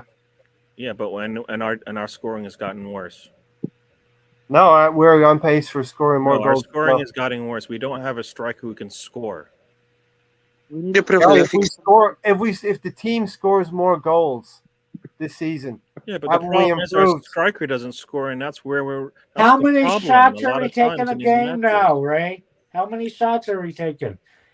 Tony has a problem with everything that Arteta does. I don't know, Tony. You tell me. You got to know. We've Russ, been shooting over 20 shots. If we had a clinical striker, we'd be winning 5-1, how 5-2. many were on target, Tony? How many were on target Thursday night? And the 5. problem with them being off target is whose That's problem? the problem. We don't have a clinical striker. I know, That's sure. my fucking point, Ray. Thanks And I for agree. proving my point. I agree with you. Relax. Ah, But listen, I'm going to come back to you at the end of the season, and if we've conceded less than 39 goals at the end of the season, I'm going to say, where's your argument now, Tony? Where's your We argument? don't care about an improved defense that goes from 39 to 37 goals And scored. is it Plus, worth Gary. 90 million? Still Plus, not Gary, having a we midfield scored and a more striker. goals as well, Gary. I did, yeah, but if we don't score more than 55 goals, then what, right? We're still not scoring Gary's 77 Right, goals so from that's, I last mean, season. that's the thing, right? So I mean, it goes both ways. You know, so How many goals were we supposed to score last season, Stop Gary? it, Tony, This has with that. gotten heated. This has gotten heated. All about our what Uncle Artie has decided to spend his money on. I'm taking Ray up to the top of the cage. You already had him in the ropes. You're knocking We're his just head having off. fun chatting about Arsenal. Hopefully, you guys are enjoying it. That's what I got to say. Yeah, a little bit. But here's him sitting there laughing. He doesn't have anything to say. I think it has probably been very entertaining for the last half an hour for everyone. Oh my God, Ray, ladies and gentlemen, this has turned into a triple. as everybody knows, Ray match. likes to poke. He likes to poke the bear, man. Listen, Me and Gary took my gloves off. We went bare knuckle. You two want what you want, and I'm trying to understand. You're what just trying to kiss up to Uncle Artie's ass like you always do, Ray. Why not? Is spitting facts here. Less than 12. Arsenal will concede 8 to 10 goals. To LFC, KFC, and Kane. I mean, that you know what that is. You know what I don't that I don't care because I know we can score against everybody else. You know, those are probably our 3 toughest matches. One, you know, because that team has got us sometimes, but we still have United to play. But I think they would give up goals to us, so I think we'll be all right. David Luiz had nothing to do with us not scoring goals. I have to catch up in the comments now because it got a bit heated. Gary comes in. We're going to have a fun quiz at the end of this podcast, everybody. We'll all reunite again. Gary comes in with an RKO out of nowhere off the top rope. You know, Ray's already laid out, though, so it doesn't even matter. I'm still standing. Hey, I'm still standing. Nah, not now. TKO, Ray. You're out. Yes, TKO. Ray Anderson, Tony, stop talking foolishness. Out of the back 4 last season. Who was good, Tony? We weren't conceding goals. We weren't scoring them as well. I mean, all I can say is, I mean, I know everybody complains about him, but I thought Luiz actually did a good job. All right. So, yeah, Gabriel did a good job. Right. Tierney did a good job. Right. The only thing we were missing was a right back. All right. We replaced 2 positions, one when Luiz left and the other one when Bellerin left. Right. Basically, Russ says, get a new one. So, first 3 games didn't matter, for fuck's sake. Well, Russ, if you wanted to relive those first 3 games throughout the season, then you got to keep Mari, you got to keep Bellerin, and that doesn't make any sense. That's silly. Come on, Ray. Because something's broken, you don't fix it. Come on, Ray. You were comparing fucking Mari to Maldini. You thought he was a great defender. 3 years ago, Tony. Now he's shit. Move on, Tony. Move on. Never thought this would become a drama channel. Shocking. Hey, give us a thumbs up if you like that last 30 minutes. Yeah. At least me and Gary are consistent. Ray fucking moves around. Mari's great. Now Mari's a piece of shit. Tony, you've never been consistent. You flip-flop. Well, you make preseason predictions and then you change your mind. But you said history. What are you talking about this history? Just forget about the history, right, Ray? What history? Okay, yeah. Now you don't know what we're talking about. Got it. This will be on video. When you watch it back, you'll realize what I mean. Okay. Tell me about it later. Russ, ignore the troll. He's a Spurs or United fan who comes here to troll the chat. Who's the troll? Everyone can agree no one was keen on most of the defense. Holding, Kolasinac, Mari, Gary? Nope. Bellerin? No. Bellerin and Holding together on that right No. side? Aren't you happier we have White and Tomiyasu now, Gary? We had a revolving door at right back, Ray. Yeah, Cedric, Bellerin, and we Chambers. still have the third best defense in the league with a revolving door. Can someone remind these guys we were in a race for top 4 this season compared to last season? Ryan, the issue was the allocation of the money and where it went to. Yeah. Nobody's complaining about where we are. We are not complaining about where we are. Complaining about how we got there. Yeah. No, we're having a discussion over it. Tony if talked we can't have a discussion over it, then what's the point of this? Coming out and talking what your thoughts are, right? Yeah, exactly. We should have opinions, right? We should be allowed to talk about things and see things a different way. And right? we still both support Arsenal in the same way. We're still mates at the end of this. Ray Anderson, Tony's talking about we had the 3rd best defensive record last season, but we have the 5th best record this season. It's not the end of the season, Tony. It's not the end of the season. He goes quiet. It's still not worth 90 million. It could have been spent better. That's the story. Mahir, he's not stupid. No, he refuses to get tagged in and leaves the ring. Oh, Ray's about to get hit by Gary. Out of Tony with a chair. What? Tony with a chair. I got chairs, ladders, barbed wire bats, electric fences, everything. Every wrestling thing you can think of. Tuning up the band for a bit of sweet chin music, but Tony counters with a light sweep. Tony, at one point during the season, we were asking to shoot more. He was asking to shoot more.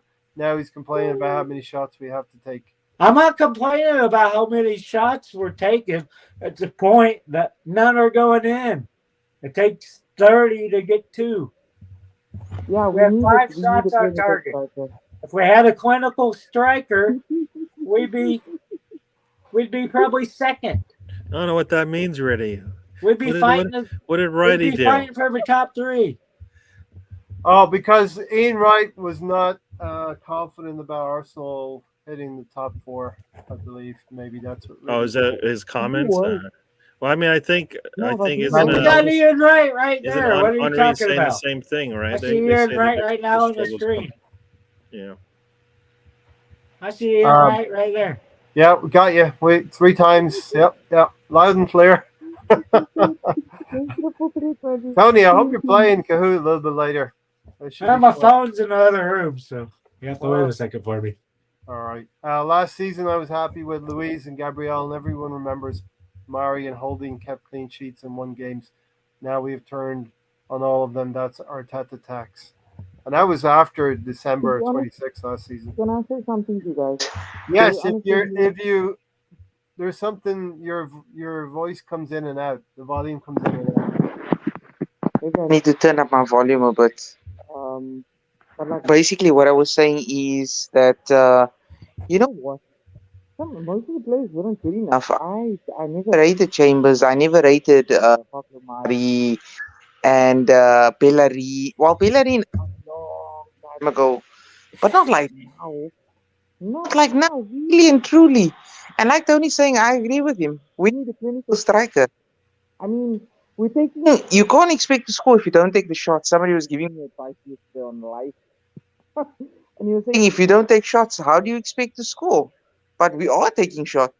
It's just that we don't have somebody clinical enough. I'm not happy that Aubameyang has moved on in a way where he's performing he's like a club he's always wanted to be at. So if that's the way, but we do need somebody clinical, whether that be, young ones like an Ollie Watkins. We seen what Dusan Vlahovic has been doing at Juvie, and that's a beautiful thing to see, though. Like, I know it's a missed opportunity, but there's somebody I have a feeling that's in the all in the slips, all the elite strikers, and yeah, man, yeah. Here, it's like you're on a swing and you keep swinging and you're like chat to us and then you swing away and we're like, then you swing It's more back like again. Doppler radar. It's just woo. Take a train spinning in a circle.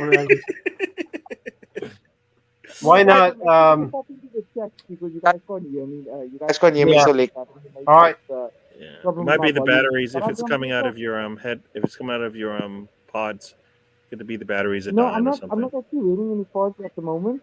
Oh, But okay. maybe I should try that and then maybe jump in or something else. But I think my pods are actually flat, so I'm gonna hop into the chat. And you guys will hear definitely it's all about.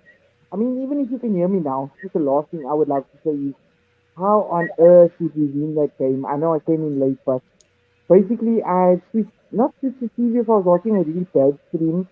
And then at about 70 minutes, I was like, oh, you know what? No, it's fine.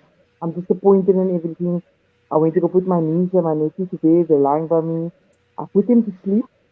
And as soon as I get up, I see Lacazette celebrating on this really bad stream. Lacazette's running the pitch and he's going nuts. You know, doing his whole, oh, he's pumped. And then I was like, did we honestly win the game? A Gooner, a cousin of mine, phones me and he's like, yo, Lacazette. I was like, oh my god, how? In 20 minutes, and then I think in the last 2 seconds, I'm like, maybe that's my reward for putting the kids to bed. Uncle, thanks. My reward, man. But love you guys. I'm gonna hop in the chat. All right. All right. Thanks, Mahir. Right. Okay. Hey, I think we'll jump into the Kahoot game. Spread a little love, a little bit of fun before we start talking Arsenal and arguing again. So I'm going to put in the pin here in the chat, and Tony's going to go grab his phone. So, all right, 294-9297 is the Kahoot. Are you playing, Gary? Oh, I will. I'll hold back because. Come on, you want to have bragging rights? You can beat me in this. You can. Well, you won't be playing me anyway. Yeah, 294-9297. It is a spot the difference quiz across not just Arsenal, across the Premier League. So we'll see who's in. 294-9297. Yeah, it got a little heated there, Gary. I mean, it's not our money. We didn't spend it, but you wanted the club maybe to spend it on a striker. And this the situation we're in right now. We're going to the next 14 games without the striker that we all wanted, maybe. But well, it's just we just need somebody who's a little bit more clinical in front of goal, right? I mean, that's what we're looking for. I believe. I mean, most people believe that Pepe is probably the best person we have in front of goal in terms of finishing. So the fact that we don't use him is one negative. If he's not going to be the guy, then you go out and get one, right? So I see Jack Duckworth is in, and I know who disguises his name. I have a clue who that might be. Shelby C Limited is in there as well. So I'm not sure who that is. But yeah, we should have some fun with Kahoot today. We will wait for you, Ray Anderson. Going to go on his computer, Ray is, to play.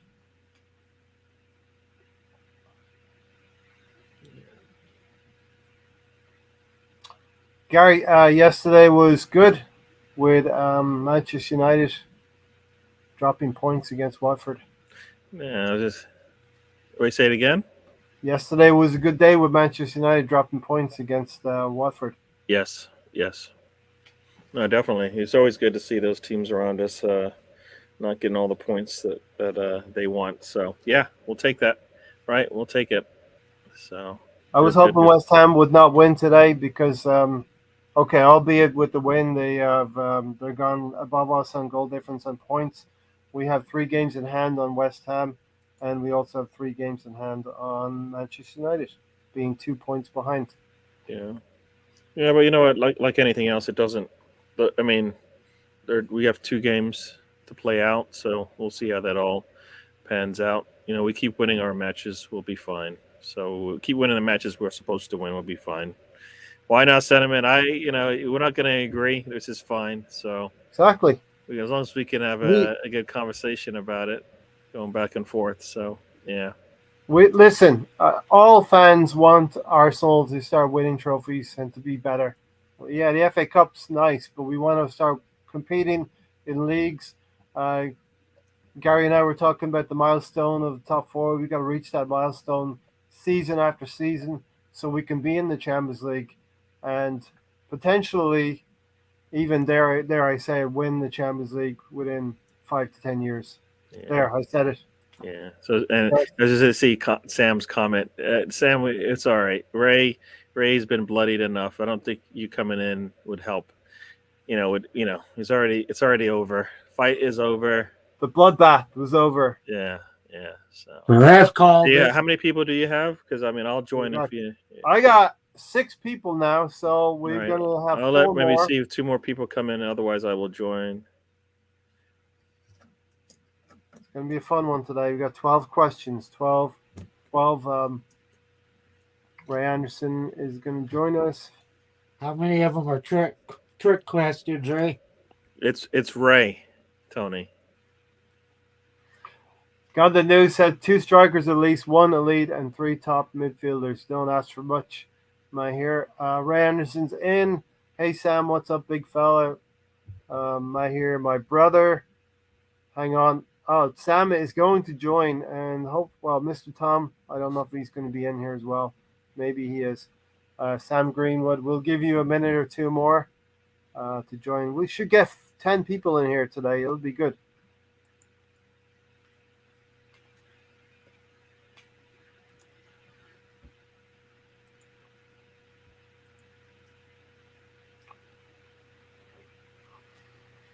Now, Russ, stop poking. Stop poking. I didn't say That's that. all you do, Ray. Who are you to tell people not Come to on, poke? you can't. You just. Why do you keep lying? You're lying on camera. I joke. I banter about them not counting, but of course they count. No, they're part of your. They're your. When you're backing up your whatever process you have in your head. Gary, hold on. Erasing Gary, the first 3 games is part of it. Pause for a minute. Gary, pause. Did you hear the words that he just said? He said, "Don't poke." Who's the number 1 poker? Yeah, right there. That's all he does, man. Don't poke the poker, Russ Morgan. I know what you're doing, Russ. I don't know where you live, but I'll find you. What's the number for? So, Kahoot, download the Kahoot app, Melvin. You can play an interactive quiz. You don't have to sign your life away. You don't have to do anything. It's literally just play a game. It's a color-coded 4 choices on your keypad. Russ. Too bad. It's Ray's. Is that Ray's number? I don't even know what that thing is, so I am not gonna even try. Hey, we'll give everyone 1 more minute. All right, Sam Greenwood, I'm holding the gates for you.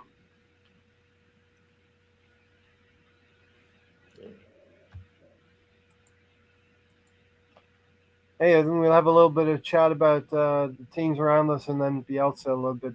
How many people are in there? Get in, Gary. Get in. All right, I will get in then. Join. Tony, block Sam. Sentiments in. Sam's trying to get in there. Bret Hart, Russ, Ray Andy's in. Jack Duckworth. Okay, so everyone. 294. Hold on a second. 9297.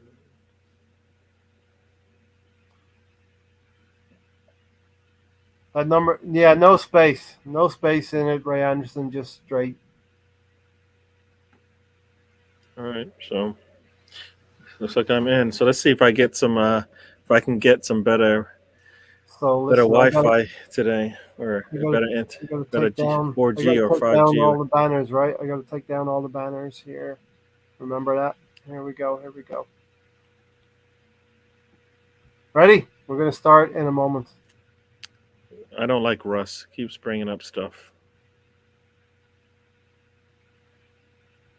Russ is a very bad man.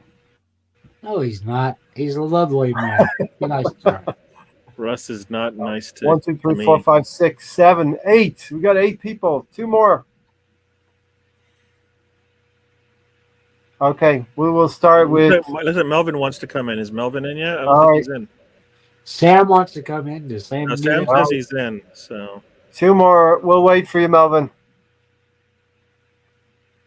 He's probably waiting for that download circle to go. Download the app. Melvin, get out of the dungeon. A clue for everyone is spot the difference. What is the odd man out? What is the anomaly? What should not be there? That is a clue for this. Come on, Full House. That sounds like a full of tricks. 8 people in. We've got 2 more spots. Who's Jack Ducksworth? I know who Jack Duckworth is. I can't tell you. Is it Sam? Or is it Stan? I can't answer that question. Stefan's having too much fun in here. Too much drama tonight, Stefan. It must be there's no game.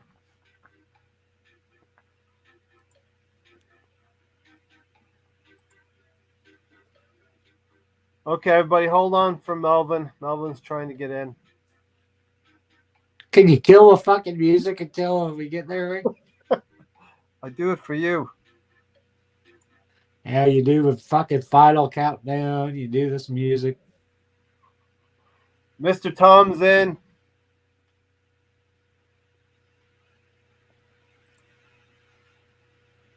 Mr. Tom, everybody in the Kahoot. Now we're waiting for Melvin. And we'll go in a minute. Mr. Tom, it is a spot the difference across the Premier League. All teams involved. You gonna let Tom in? You gonna let Tom in the pod, or is he there? Yeah, he's there. Oh, okay. Look at me multitasking. Right. Mr. Tom, look at that. He's got the shirt on and everything. Your team let me down. Hey, yesterday. Mr. Tom. My team let me down my whole life, Tony. Tell me about let you down yesterday. Let you down. Been letting me down since 1984. Is it Steve Austin Melvin, versus Bret Hart? How's Melvin doing? Are we in, Melvin? How is everyone? We got a little heated about 40 minutes ago, but other than that, we're fine. Ray got knocked out in the corner by Gary. All right, Melvin's in. Here we go. Ready to go? Let's start. Let's do this. Thing. Everybody. About 10 people fucking in. time. First time we had 10 people in the max. Here we go. It is a spot the difference across the Premier League. Odd man out. Spot the difference.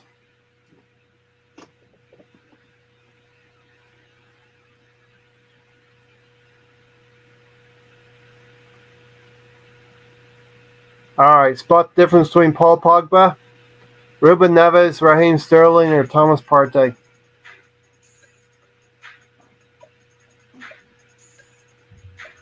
One of these players do not seem. I was a little slow on that one. I thought I had it right, and One of these players does not seem to belong with all of the others. We'll see if I'm. I think. Oh, I don't know now. We've got 5 answers in, and you got 30 seconds, everyone. Raheem Sterling was the answer, so if you had orange, he is not a midfielder. He is a winger. Next one up. All right, Bret Hart, 8:15. DWTT off to a great start, 774. Here's the next question. One of these players stands out. Ramsdale, Ederson, Gabriel Jesus, or Guimaraes? Mm.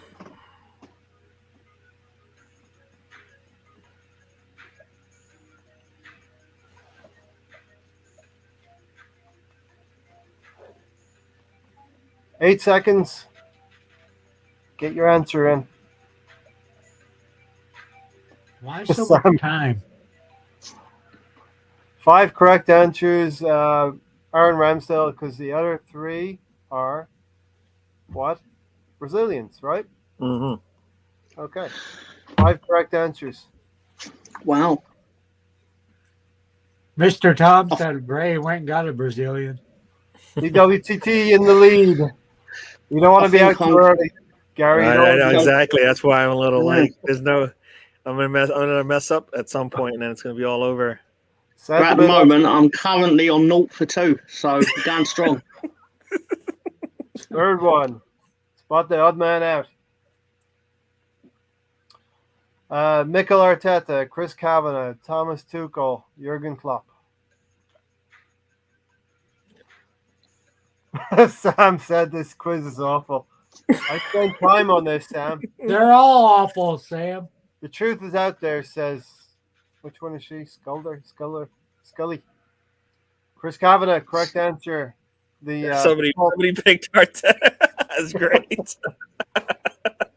That's your protest vote, but it doesn't get you any points in my book. Sentiment FC closing on DWTT.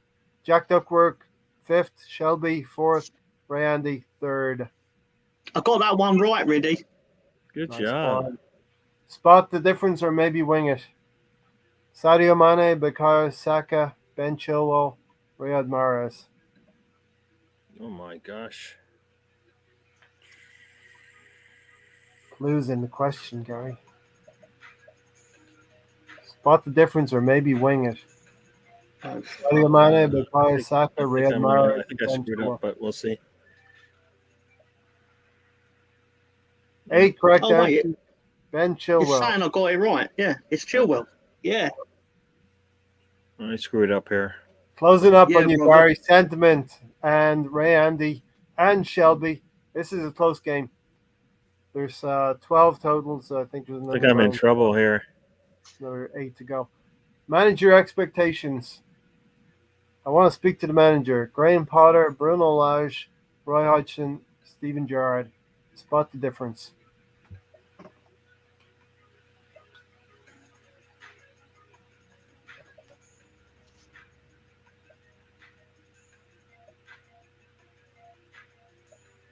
Oh, fuck. It's going to be... Oh, I already know what it's going to be. I'll fuck this up. No, I haven't. Bruno Lage is the answer. The other 3 were English. Oh, then I didn't fuck it up. Fantastic. I screwed it up then. Yeah. Shelby is up in the first place. Mr. Gary, Tom's you're up to 3rd. Way to go, Mr. Tom. Mr. Tom up to 3rd. Yeah, baby. He's climbing the ladder. He's ready to do an elbow drop on Ray's head. Mr. I'm Tom going to in win, 3rd. brother. All right. We're not even halfway through yet. North and South. Happy Sunday, everybody. John McGinn, Ben White, Andrew Robertson, Kieran Tierney. Which one is the odd man out? I got a feeling I got it right. It's going to look embarrassing if I haven't. Oh no. Oh, I got it right. I did get it right. Correct answer is Ben White. The other 3 are what? Scottish. Scottish. Shelby holds in front. Jack Duckworth, the I'm coming for you, Shelby. Mr. Tom is 3rd. Russ has climbed in for top 5. Russ is into the top 5. Come on, Melvin. Where is Greenwood? Which one is he? Spot the claret or blue. Blues Brothers. Romelu Lukaku, Emi Buendia, Danny Ings, Douglas Luiz. Spot the claret or blue.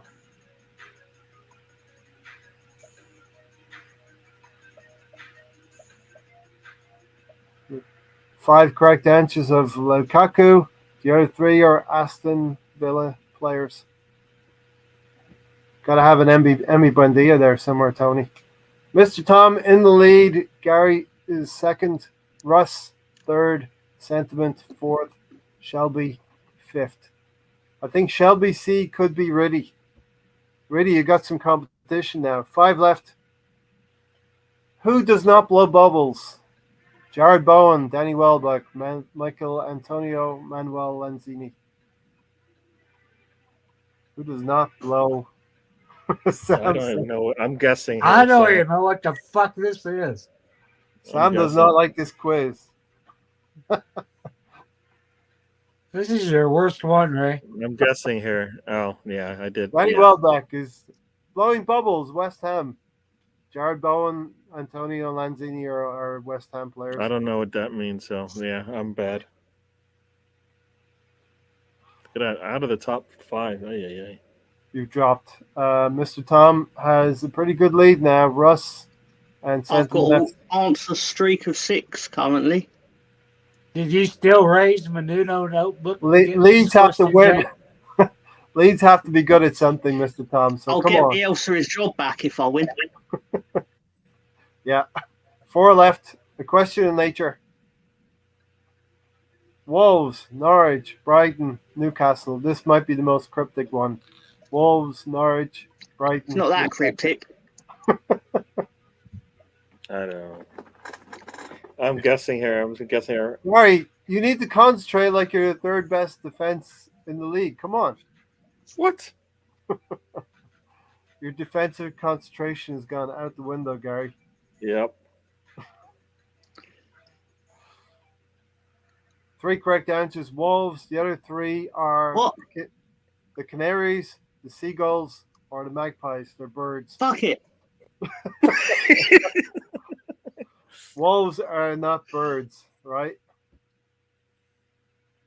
Could be. Sandman FC has a streak of 4. Mr. Tom is in second, close behind. DWTT still there, and Russ. Russ, you're probably playing for top 4 now, Russ. Stay in the top 4. I want to see a full leaderboard. I don't know how to do that. 3 left. Honey, this manager has wings and can buzz.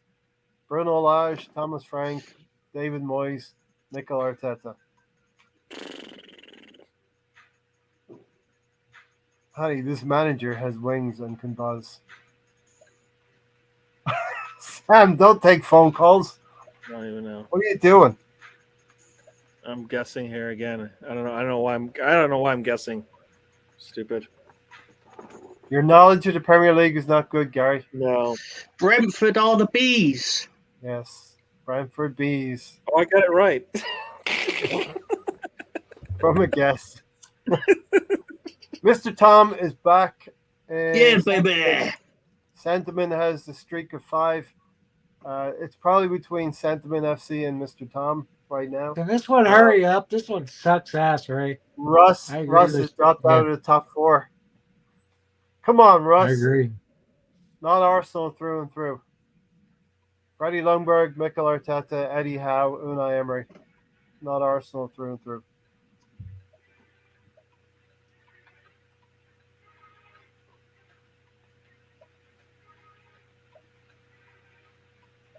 This should be easy. This one's easy, right? Please don't tell me Eddie Howe played for Arsenal. I don't think he did. No telling with Ray. 8 correct answers, Eddie Howe. Oh, thank God for that. Last one, it's between Sentiment and Mr. Tom. So I'm going to say, come on, Sentiment, for the sake of competition. Russ, you got to stay in the top 4. So Shelby, knock Russ down out of top 4, please. Last one here. God, come on, poking the bear. The question of who is not a capital team. Arsenal, Everton, Brentford, West Ham. Question 2 weeks in a row, baby. Confident. Sam Greenwood gave up. Competition's too stiff, Sam. Oh my gosh, I just screwed that up. Correct answer is Everton, who got screwed over themselves yesterday with That's terrible. Chris Kavanagh. Mr. Tom, you probably are the odd man out. Very, very apt. Sentiment, good try. Second place. First place, Mr. Tom, for the second week running. Two-time winner, baby. Good job. Russ, Well, thank Russ, you. Russ, you get a trophy. You're in the top 4. Russ gets a trophy. How do you like that? Nice one. All right, there we go. A little bit of fun. Timed leaving the other show perfectly. So, tell us something about Bielsa. Let's have that conversation, Mr. Tom. Oh my God, it feels like someone died. Yeah. Is that the feeling among the Liverpool, the Leeds fans? Sorry, Liverpool. Well, I don't know how the Liverpool fans feel about it, but I know the Leeds fans are really upset. It's just... I mean, I probably should tell Mr. Bielsa that I won the quiz again, just so he feels like there are winners in the Leeds fan base. And just... do you know, I think if TalkSport knows you're getting sacked before you know you're getting sacked, it's disgraceful. Yeah. So I don't know if anyone knows, but TalkSport is a radio station in England which is generally known for shite opinions. Yeah. And well, of course, Arsenal fans know all about TalkSport because of the rivalries and stuff that have happened within it. I think it's one of these things where you sit there and you can't really defend the fact that you conceded 20 goals in a month and your manager refuses to defend, and then when you tell him maybe you should defend a little bit, he's like, nope, that's how I don't believe we play football via defending. You're like, all right, Marcelo, all right. But well done. Why not? Well done, Mr. Tom, for winning it, and well done for a top 4 finish from Russ. congratulations, Ross. Was he ever going to try to sort out the defense for you, Tom? The thing is that, in my opinion, the man-to-man marking defending relies on one very core mechanic. You have to have 4 defenders that are better than the 4 attackers on the other team. Therefore, if that machine has one cog in it, which is not as good as the other machine, you're dead. Mm-hmm. And basically, because as soon as one player gets away from your marking system, you're fucked. Mm-hmm. And it happened too easily. Like, there was an example yesterday in the game where Llorente could have covered the ball by moving towards the ball, but instead he went the opposite direction because his man was Son or whoever it was. And it's like, that is insanity. But that's what we do. And if anything, I think Tottenham should be ridiculed for only scoring 4 goals. Because you played 90 minutes against a team with no defence. Yeah. So there's not, like, people say it only takes 1 second to score a goal in football. So why do you only end up with 4 goals? Yeah. Arsenal scored 4. Oh, Is he gone? Arsenal scored 4 against Leeds. I think that's what he's going to say, something like that. You know. did his Sounds like Stan Wi-Fi deleted the app again. get Stan deleted the app again. the ultimate- Stan, come on. How is it rigged? Quiz is not rigged. Cheers, Ray. Laters. All right. We won't spend too much longer here as well. We'll get out of town. Ray's being dragged out on a stretcher now. I mean, that expression, that freeze frame tells it all, you know, about Leeds right now. Oh no. Mr. Tom. There he is, he's back. Internet said I gotta go. Sorry, lads, I put 50p in the internet, so we're good to go again. I used to remember playing snooker to lights, and it wasn't fun, you know. Stone Cold is back. 50p in the lights.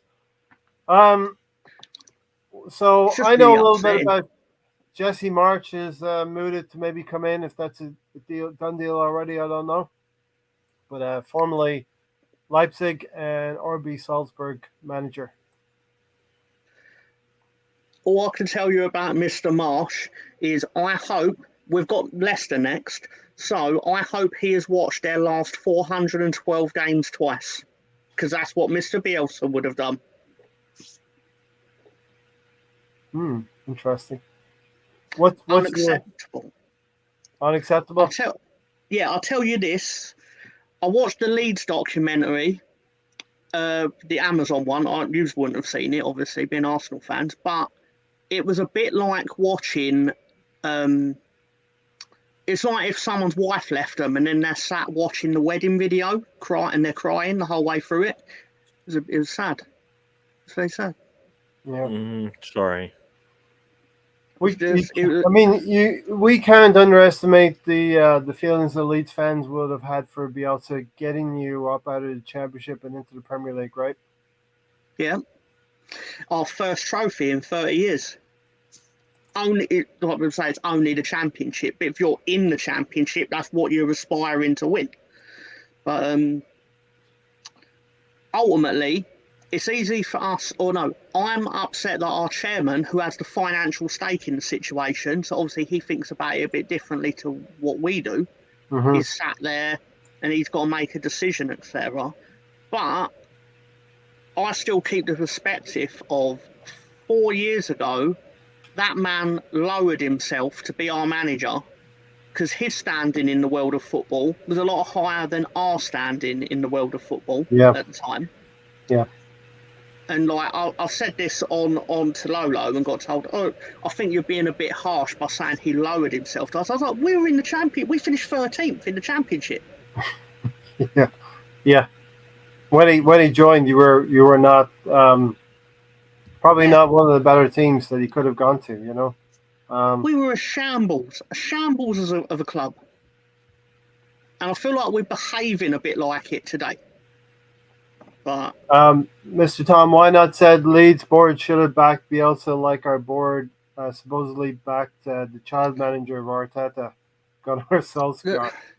See, we all sit there going 2 transfer windows and you didn't fill the problem positions, but they're going to argue that they gave him an option of 3 players and he said, no, I'm fine with what we have. I mean, that's what they're going to say, but then I'm still going to say, give him them anyway. Brady said yes. He came from the second tier of England. He came to the second tier of England from Chile national team and Athletic Bilbao. Like, he made the Europa League final with Bilbao. He beat Man United at Old Trafford with Bilbao and with the tactics that he played at Leeds. Yeah. So it's easy to sit and go, they don't work. But when you're not expecting them, they do work. And basically, when you're significantly better than the other team, they do work because they worked in the Championship. We just steamrolled the teams left, right, and centre. Tony, what was your thoughts on Leeds, and did you think they were going to get out of trouble with Bielsa at the helm if he stayed? I think they would have still stayed in the league. They wouldn't have got relegated, but I don't know. I don't think the board did him right. And I think, Tom, that's the basis of why he's been sacked. That the ownership felt that the possibility of being relegated was a real one. Yeah. I mean, it is a real one. I can't sit here and blow smoke up people's asses and say losing 4-2, 6-0 and 4-0 in 7 days or 6 days is good. Like, I can't defend that. No. But at the same time, we played 2 of the best teams in the world in Tottenham. Yep. And no, not Tottenham. No, I'm saying 2 of the best teams and Tottenham. Okay. And I felt even dirty giving Man United that credit, but financially they are there. So it's just I feel like the fixture list fucked him a bit because it always put him in these situations where he had a string of difficult games. Yeah. So then if you didn't get anything, you're under pressure. Whereas if you like play, let's just say, for example, you played Arsenal, then Liverpool, but then you got Norwich, you can still theoretically get 3 points. So then you're looking at 3 out of 9, and that sort of keeps you out of trouble. But I mean, it's not world beating, but at the same time, you're still, you know where your points are coming from. But it felt like every time we'd look round the corner, it was like, oh, fuck, we've got Arsenal and Chelsea next week. Or, Jesus Christ, we've got Man United and Man City. Or something like that. And then, I don't know. Because after we beat West Ham, it was literally like, well, we're safe. We'll beat Newcastle next week. Definitely safe. We'll be 13 points clear Newcastle. We didn't beat Newcastle, and now they're above us because they spent 100 million. Yep. And the 3-3 draw against Aston Villa the next week. And the most damaging thing was probably that loss to Everton as well under Frank Lampard, his first game with them. Yeah. But coming up, you would have had Leicester, Aston Villa, Norwich. You know, winnable. I mean, not winnable games, but you could pick up points along the way there. You know, you definitely. I don't believe you're definitely one of the 3 worst teams in the league. I think Brentford are falling out of the league like a rock right now. Yeah. Alongside Norwich and probably Burnley. No, Norwich. Even Even with our best players sat in the stands, we're still not one of the 3 worst teams. Yep. With Calvin Phillips and Bamford and the full gang, I would say we are mid-table at worst, at best, whatever you want to call it. But this comment's actually quite interesting because I've said it to someone. We're now going to find out if certain players are now going to revert back to your lower mid-table championship or if they actually have the stones to be Premier League players. Yeah. Do you have it in you, or was it just Bielsa's tactics elevated you? Because everyone loves to play attacking football. You're never going to find a footballer on this earth who doesn't like being told, you know what, guys, when you get the ball, why don't you all go forward and see what happens? like no one's going to tell you no one's going to turn around and go, yeah, I don't want to play for that team.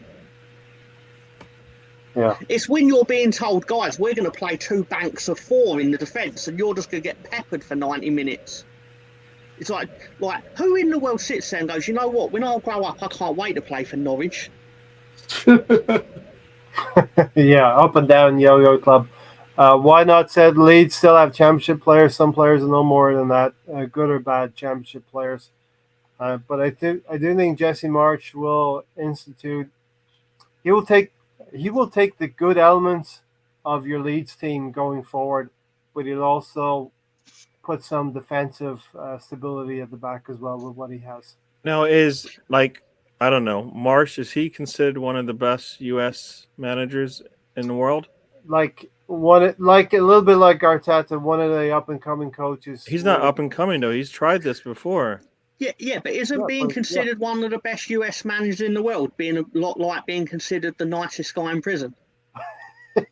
Yeah, I mean, I know I've seen him coach, and I know it hasn't worked out for him in the last couple of stops that he's had. So I don't know if you're. He's won 2 doubles with in the Austrian league with RB Salzburg, and didn't work out at Leipzig for him for 4 months. It lasted 3 months or 4 months. Yeah, I think obviously we've got to get behind the team, but there's still that part of me that is like, what you did to that man is not all right.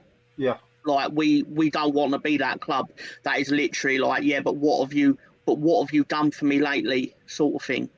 It's like, but although ironically, if we actually went out and beat, say for example, we went to the Emirates in April with Jesse Marsch, and he plays lovely defensive tactics, and we end up eking out a 1-0 win, I'd still sit there and go, yeah, but Marcelo could have done that. He won't play defensive tactics. He will go forward. It's very similar. It's like pressing. It is responsible. It is pressing. I'll send you a link on it a little bit later. And I think you've been after Brendan Aronson, a player that I know I've seen before play. and I think he's a really good match for your team. And he's played with Jesse Marsh at Salzburg, so Yeah. I believe you're The going to go deal get him in is- summertime. Yeah, the deal's done for the summer. But what we were arguing in January, was we wanted to do the deal in January, Mhm. but they need him for the Champions League. Yep. Because they're still in it, right? Yeah. Plus, he's going to raise his profile, and they're going to get another 5 or 10 million, and that's what Salzburg do. You know, Yeah. they're a machine in terms of buy low, sell high. You know. Yeah. Gary, what's your thoughts on it from the outside, looking in at Leeds? No, to me, I kind of feel like when I was watching the match, and I was watching Phillips and Bamford in the stands. I was like, well, that those are two problems right there that he can't solve on the pitch right now. You know, and those are two reasons. I mean, we were loving watching them play, right? Because either they would lose 4-0 or they would win 4-2. You know, because that's the style of play that they were playing at the time, and you expect them to improve from one season to the next. And I can't say this, but did they improve enough? Did they get the players that they needed to bring in to improve from where they were last season? I mean, I just remember the first time they played, right? When they came into the league, that was Liverpool match, and you're like, oh crap, that is pretty cool to see, because you're like, can Liverpool lose their first game of the season?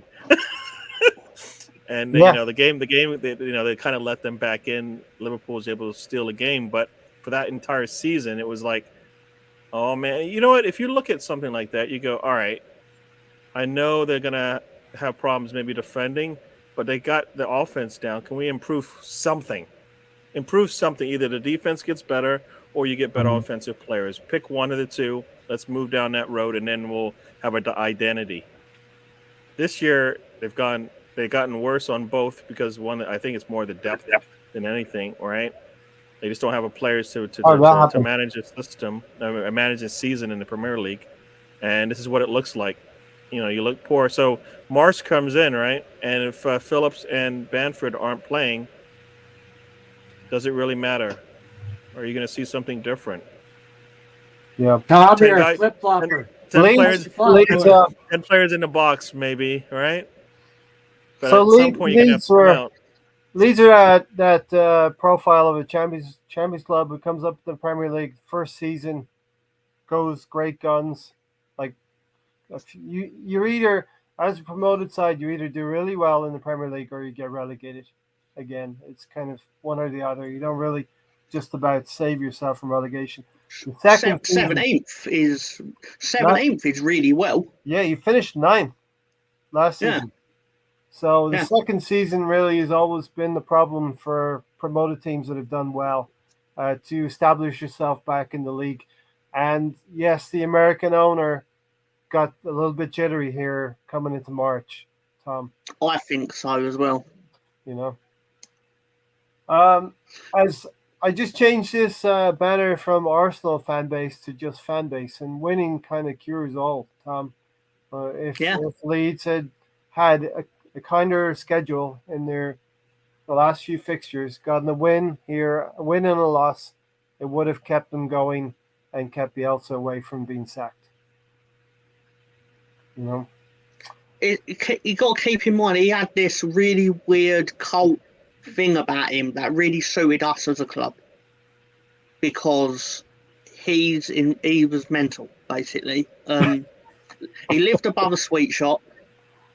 They literally went to him when they brought him in. They thought, well, we're paying him in the Championship about $6 million a year, easily the highest paid manager in the Championship ever. It's not even close.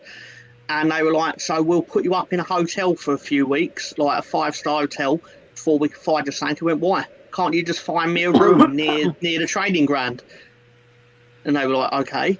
And he basically found a room, 1 bedroom above a sweet shop. And he's on $6 million a year. Yeah. The thing that endeared most of us, we saw last season. He stopped and got out and made a special visit to one of the fans in a wheelchair. He just stopped his car, got out and paid attention to somebody who had special needs, and you don't see much of that. But that's the sort of thing he was known for, like all the time. Like that's not actually uncommon. Mm-hmm. That just happened to be filmed. Yeah. But like he would. I know this sounds really silly, but like he would regularly be photographed in Morrison's. Because again, I don't need why do I need fancy food? I just eat food, and I live above a sweet shop. And in fact, going and get fancy food will take me away from watching football DVDs, which is what I actually want to be doing. But here's a comment there from Sam. Tom, I've heard somebody say this also, that Bielsa is a dinosaur and just didn't change his ways with the way that the football has changed now. I mean, there's something to be said about, all right, we lost our previous game with, poor defense. But this is the fourth game in a row, right? I mean, I think if I saw the stats were like 17-3 in terms of goals scored, goals against and goals scored, really poor. At some point, is a change needed? Like, We've broke a record in the Premier League. In 30 years of the Premier League, no team has conceded more goals in a calendar month than Leeds United conceded 20 in the shortest month. Mm-hmm. In February, the shortest month of the year, and with no team. The only team ever in English football that apparently eclipsed us was, I think, Newcastle in 1986, before it was the Premier League, and they conceded 21. But generally, that is embarrassing. Yeah. Bielsa is a small town guy who seems obsessed with football and details. Sevilla and Leeds are similar type places. Yeah. I mean, you need to support those guys, though, right? And I don't think he got supported the right way, right? I mean, you don't take a football mind and then don't give him what he needs. But also he has to make changes too, though, right? To be fair to him, though, we did give him what he needed initially. Like, the thing is, we don't know the true story of what has happened now, because it's going to come out eventually that we offered him players in January and he went, no, I don't want that one. Because this sounds like the very Bielsa thing to do would be, we would go to him, we can buy this midfielder for 10 million, and he'll go, why can't I just use the guy that's in the youth team playing central midfield? That's the sort of thing he would say. Yeah. And that's probably what's going to come out. I mean, I can't speak for him, but it's what probably will come out. But initially, like, we invested a lot in that club in the Championship. Like, you don't get many Championship teams buying a striker for £9 million, but we did. When we bought Patrick Bamford, for example, the only player we bought in that summer with the 49ers money. But it's just. The things he did for the club are things that are not tangible with the football. Like, you can't see it because, like, for example, here's a mini story. He turned up at the training ground and basically said, why ain't the swimming pool got any water in it? And why ain't the swimming pool turned on? And they went, oh, we save money, we don't use it. He was like, well, why have you got a swimming pool if you don't use it? So then they started investing. He was like, I want this games room built. He didn't like how small the car park was, and he don't drive. But he was like, why are my players fighting over car parking spaces? We're a football club. I need them to be out on the training ground and not worrying about having to walk half a mile because they couldn't park in the... So he had that fixed. He once kicked up a fuss because he had PlayStations installed in the training recreation room, but he didn't like where they'd placed the plug sockets. But these are things that are not like... Mikel Arteta is not going to concern himself with that because it's already sorted. But this is shit we did not have. And he couldn't understand why we didn't have it. So he was like, I need you to invest in this. Or I need he had loads of beds built in the training facility because of the running they would be doing. They would need to sleep at the training ground. Yep. And these are the things sound really silly, but this is what a man did for one football club. And we all got behind it. Tom, do you think the majority of the fans are against this sacking? Hard to know. It's one of these things that if we survive, in 2 months' time, we're all going to turn around and go, he got it right, it was the right decision. But right now, like, the body is still warm in the morgue, basically. Yeah. And it feels wrong. Yeah. And I think we all agree maybe there's 3 or 4 teams that are worse than Leeds right now.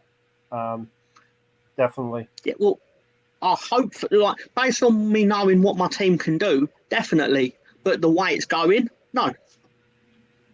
Because at the end of the day, if you concede 4 goals, if you're conceding 13 goals in a week, you're going down.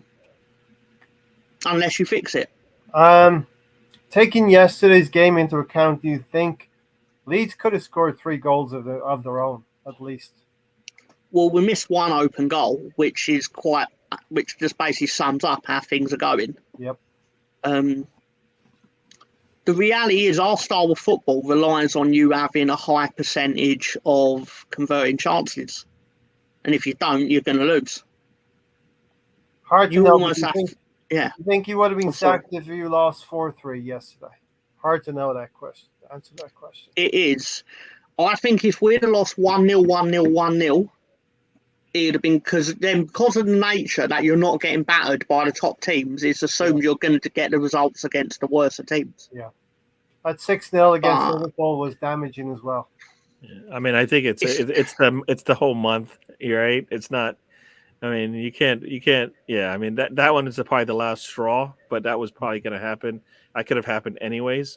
You know, they could have had really good games going into that, lose 4-0, and then you're like, all right, whatever. You know, that's just part and parcel of being where we are in this league. So, you know, we'll deal with it. But it's the other game. You know, I can't remember what the other matches were, but let's the sliding doors moment might have been 2-2 at 2-2 with United having 5 or 10 minutes where you could have gone 3-2 up.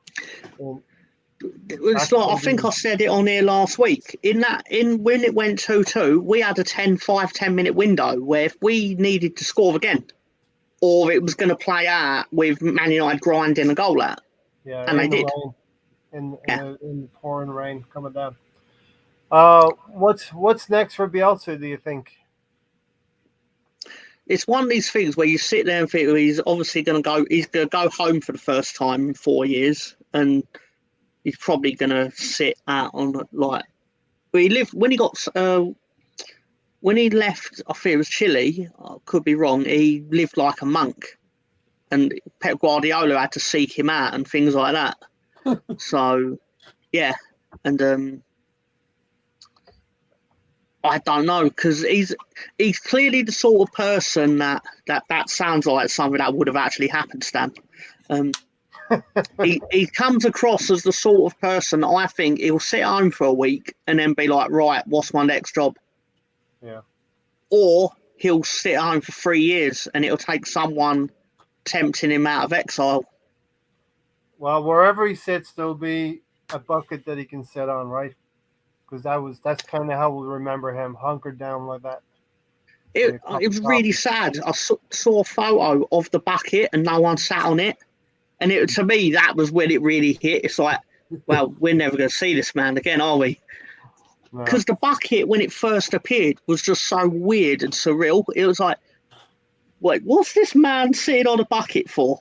Yeah. And, like, what the fuck's going on? Like, this is the championship. This is... Like, you're meant to be like just standing there with a cup of coffee in the mud and things like that. And he's like, nope, I'll sit on my bucket. I can see the pitch a lot better. As Stan said, he'll probably go back to being behind the bar down the Rovers' return. Jack Duckworth. He is very similar, yes. Spitting image. Listen, hopefully with time, you can put this to one side and things will get better under a new manager moving forward, hopefully. And we'll see what Bielsa has in store for the football world. Well, yeah. Thank you for allowing me to vent. Sorry, Tom. It's all right. It's all right. I've got venting session part 2 on Gary's show tomorrow night. Yes, I might be able to join you there. So for sure. I've got a day to. Mr. Tom, Think how many about it. wrestling shirts do you own there? I've got a couple. I might have a Randy Savage one next week. Ooh. But, Sorry, yeah. Tom. Hopefully things get better. So all we can say in bad times, right? yeah. Hopefully you don't hate football as much as you have been in the last few weeks. Yeah, I was going to say if we did actually get a result against Leicester next week, and I saw someone going Bielsa who, I'd probably shoot them. Yeah. Yeah, this one's going to be, it feels like it's going to be a little bit raw for you and for a lot of Leeds fans. Yeah, to the FBI agent watching this, I don't have a gun, so there's no. You don't have to worry about it. Shoot. The symbol doesn't hear right now. You're good. He's not redacting comments. Leeds will survive. Do not worry. I think they would have survived as well, even if Bielsa had stayed. So that's going to be the tough part. You'll never know now because it never happens. You'll never know if Jesse Mark gets you out of trouble, but you'll never know if Bielsa could have done the same thing. And I think ownerships are too quick to make these decisions very often. And they're not always in for the right as well. I don't have a financial stake in it, but I would have let him survive. I would have let him see out the season, personally. Mm-hmm. And that's easy for me to just say that because it's not my money, it's not my money in the pot. But I'll give him the respect. Why not says Arteta has no plan B. Some are just arrogant in their belief with no credentials. I would say Pep Guardiola has no plan B either, but his plan A works most of the time. I'm not sure Arteta ever has a plan A. Well, the idea is for the plan A to get a little bit better. We're going to leave it there. I'm feeling Gary might pick up some of these talking points tomorrow night. Hopefully, I'll be joining over there as well. I don't know if he's going to let you after today or not. Yeah, he will. Yeah, he will. Your credentials are under review. I might be sanctioned like Tony was sanctioned. Tom, I don't even know why I got fucking sanctioned. Yeah, for it. see, I might give Tony the button so he can press it when he wants. Thanks, guys. Yeah, but thanks everybody for joining us. Yeah, we had our little back and forth, but that's what this is all about. Yes, that's what it's all about. Gary TK O'Dray is great. But I'm still standing, Tony. No, Tom, you're out on the ropes. Like I said, Tom, hopefully you start enjoying football again, but you'll always have, I hate to say, you'll always have the memories, right? It's a terrible thing to say. Yeah. Can't say anything better. I can't say anything better to cheer you up. Sorry. We always have that 2-1 win at Man City with his little translator. When he was a little translator, that's who I'm going to miss as well. His little Morecambe and Wise act with him and his translator. And I know good and well that man speaks English. Yeah, it's been said. It was said here earlier as well. Listen, thanks everybody. Hit the like button on the way out. Thanks, Stefan, for joining. Thank you, everybody. It's been a good one tonight. You saw, usually it was Tony and Gary fighting. I think you saw. No, it's not. You're doing false things. You're fighting him every week, Tony. Oh, I don't support your club. I don't support your club, and I know you're lying. Tony, drop the backstage pass in there, but I can't stick around. But do that if you want to do that quickly, Tony. Gary's on it. Gary's on it. Jesus Christ. I guess I'll have to do it, huh? Yeah, I can do it. Go ahead. Drop it in there.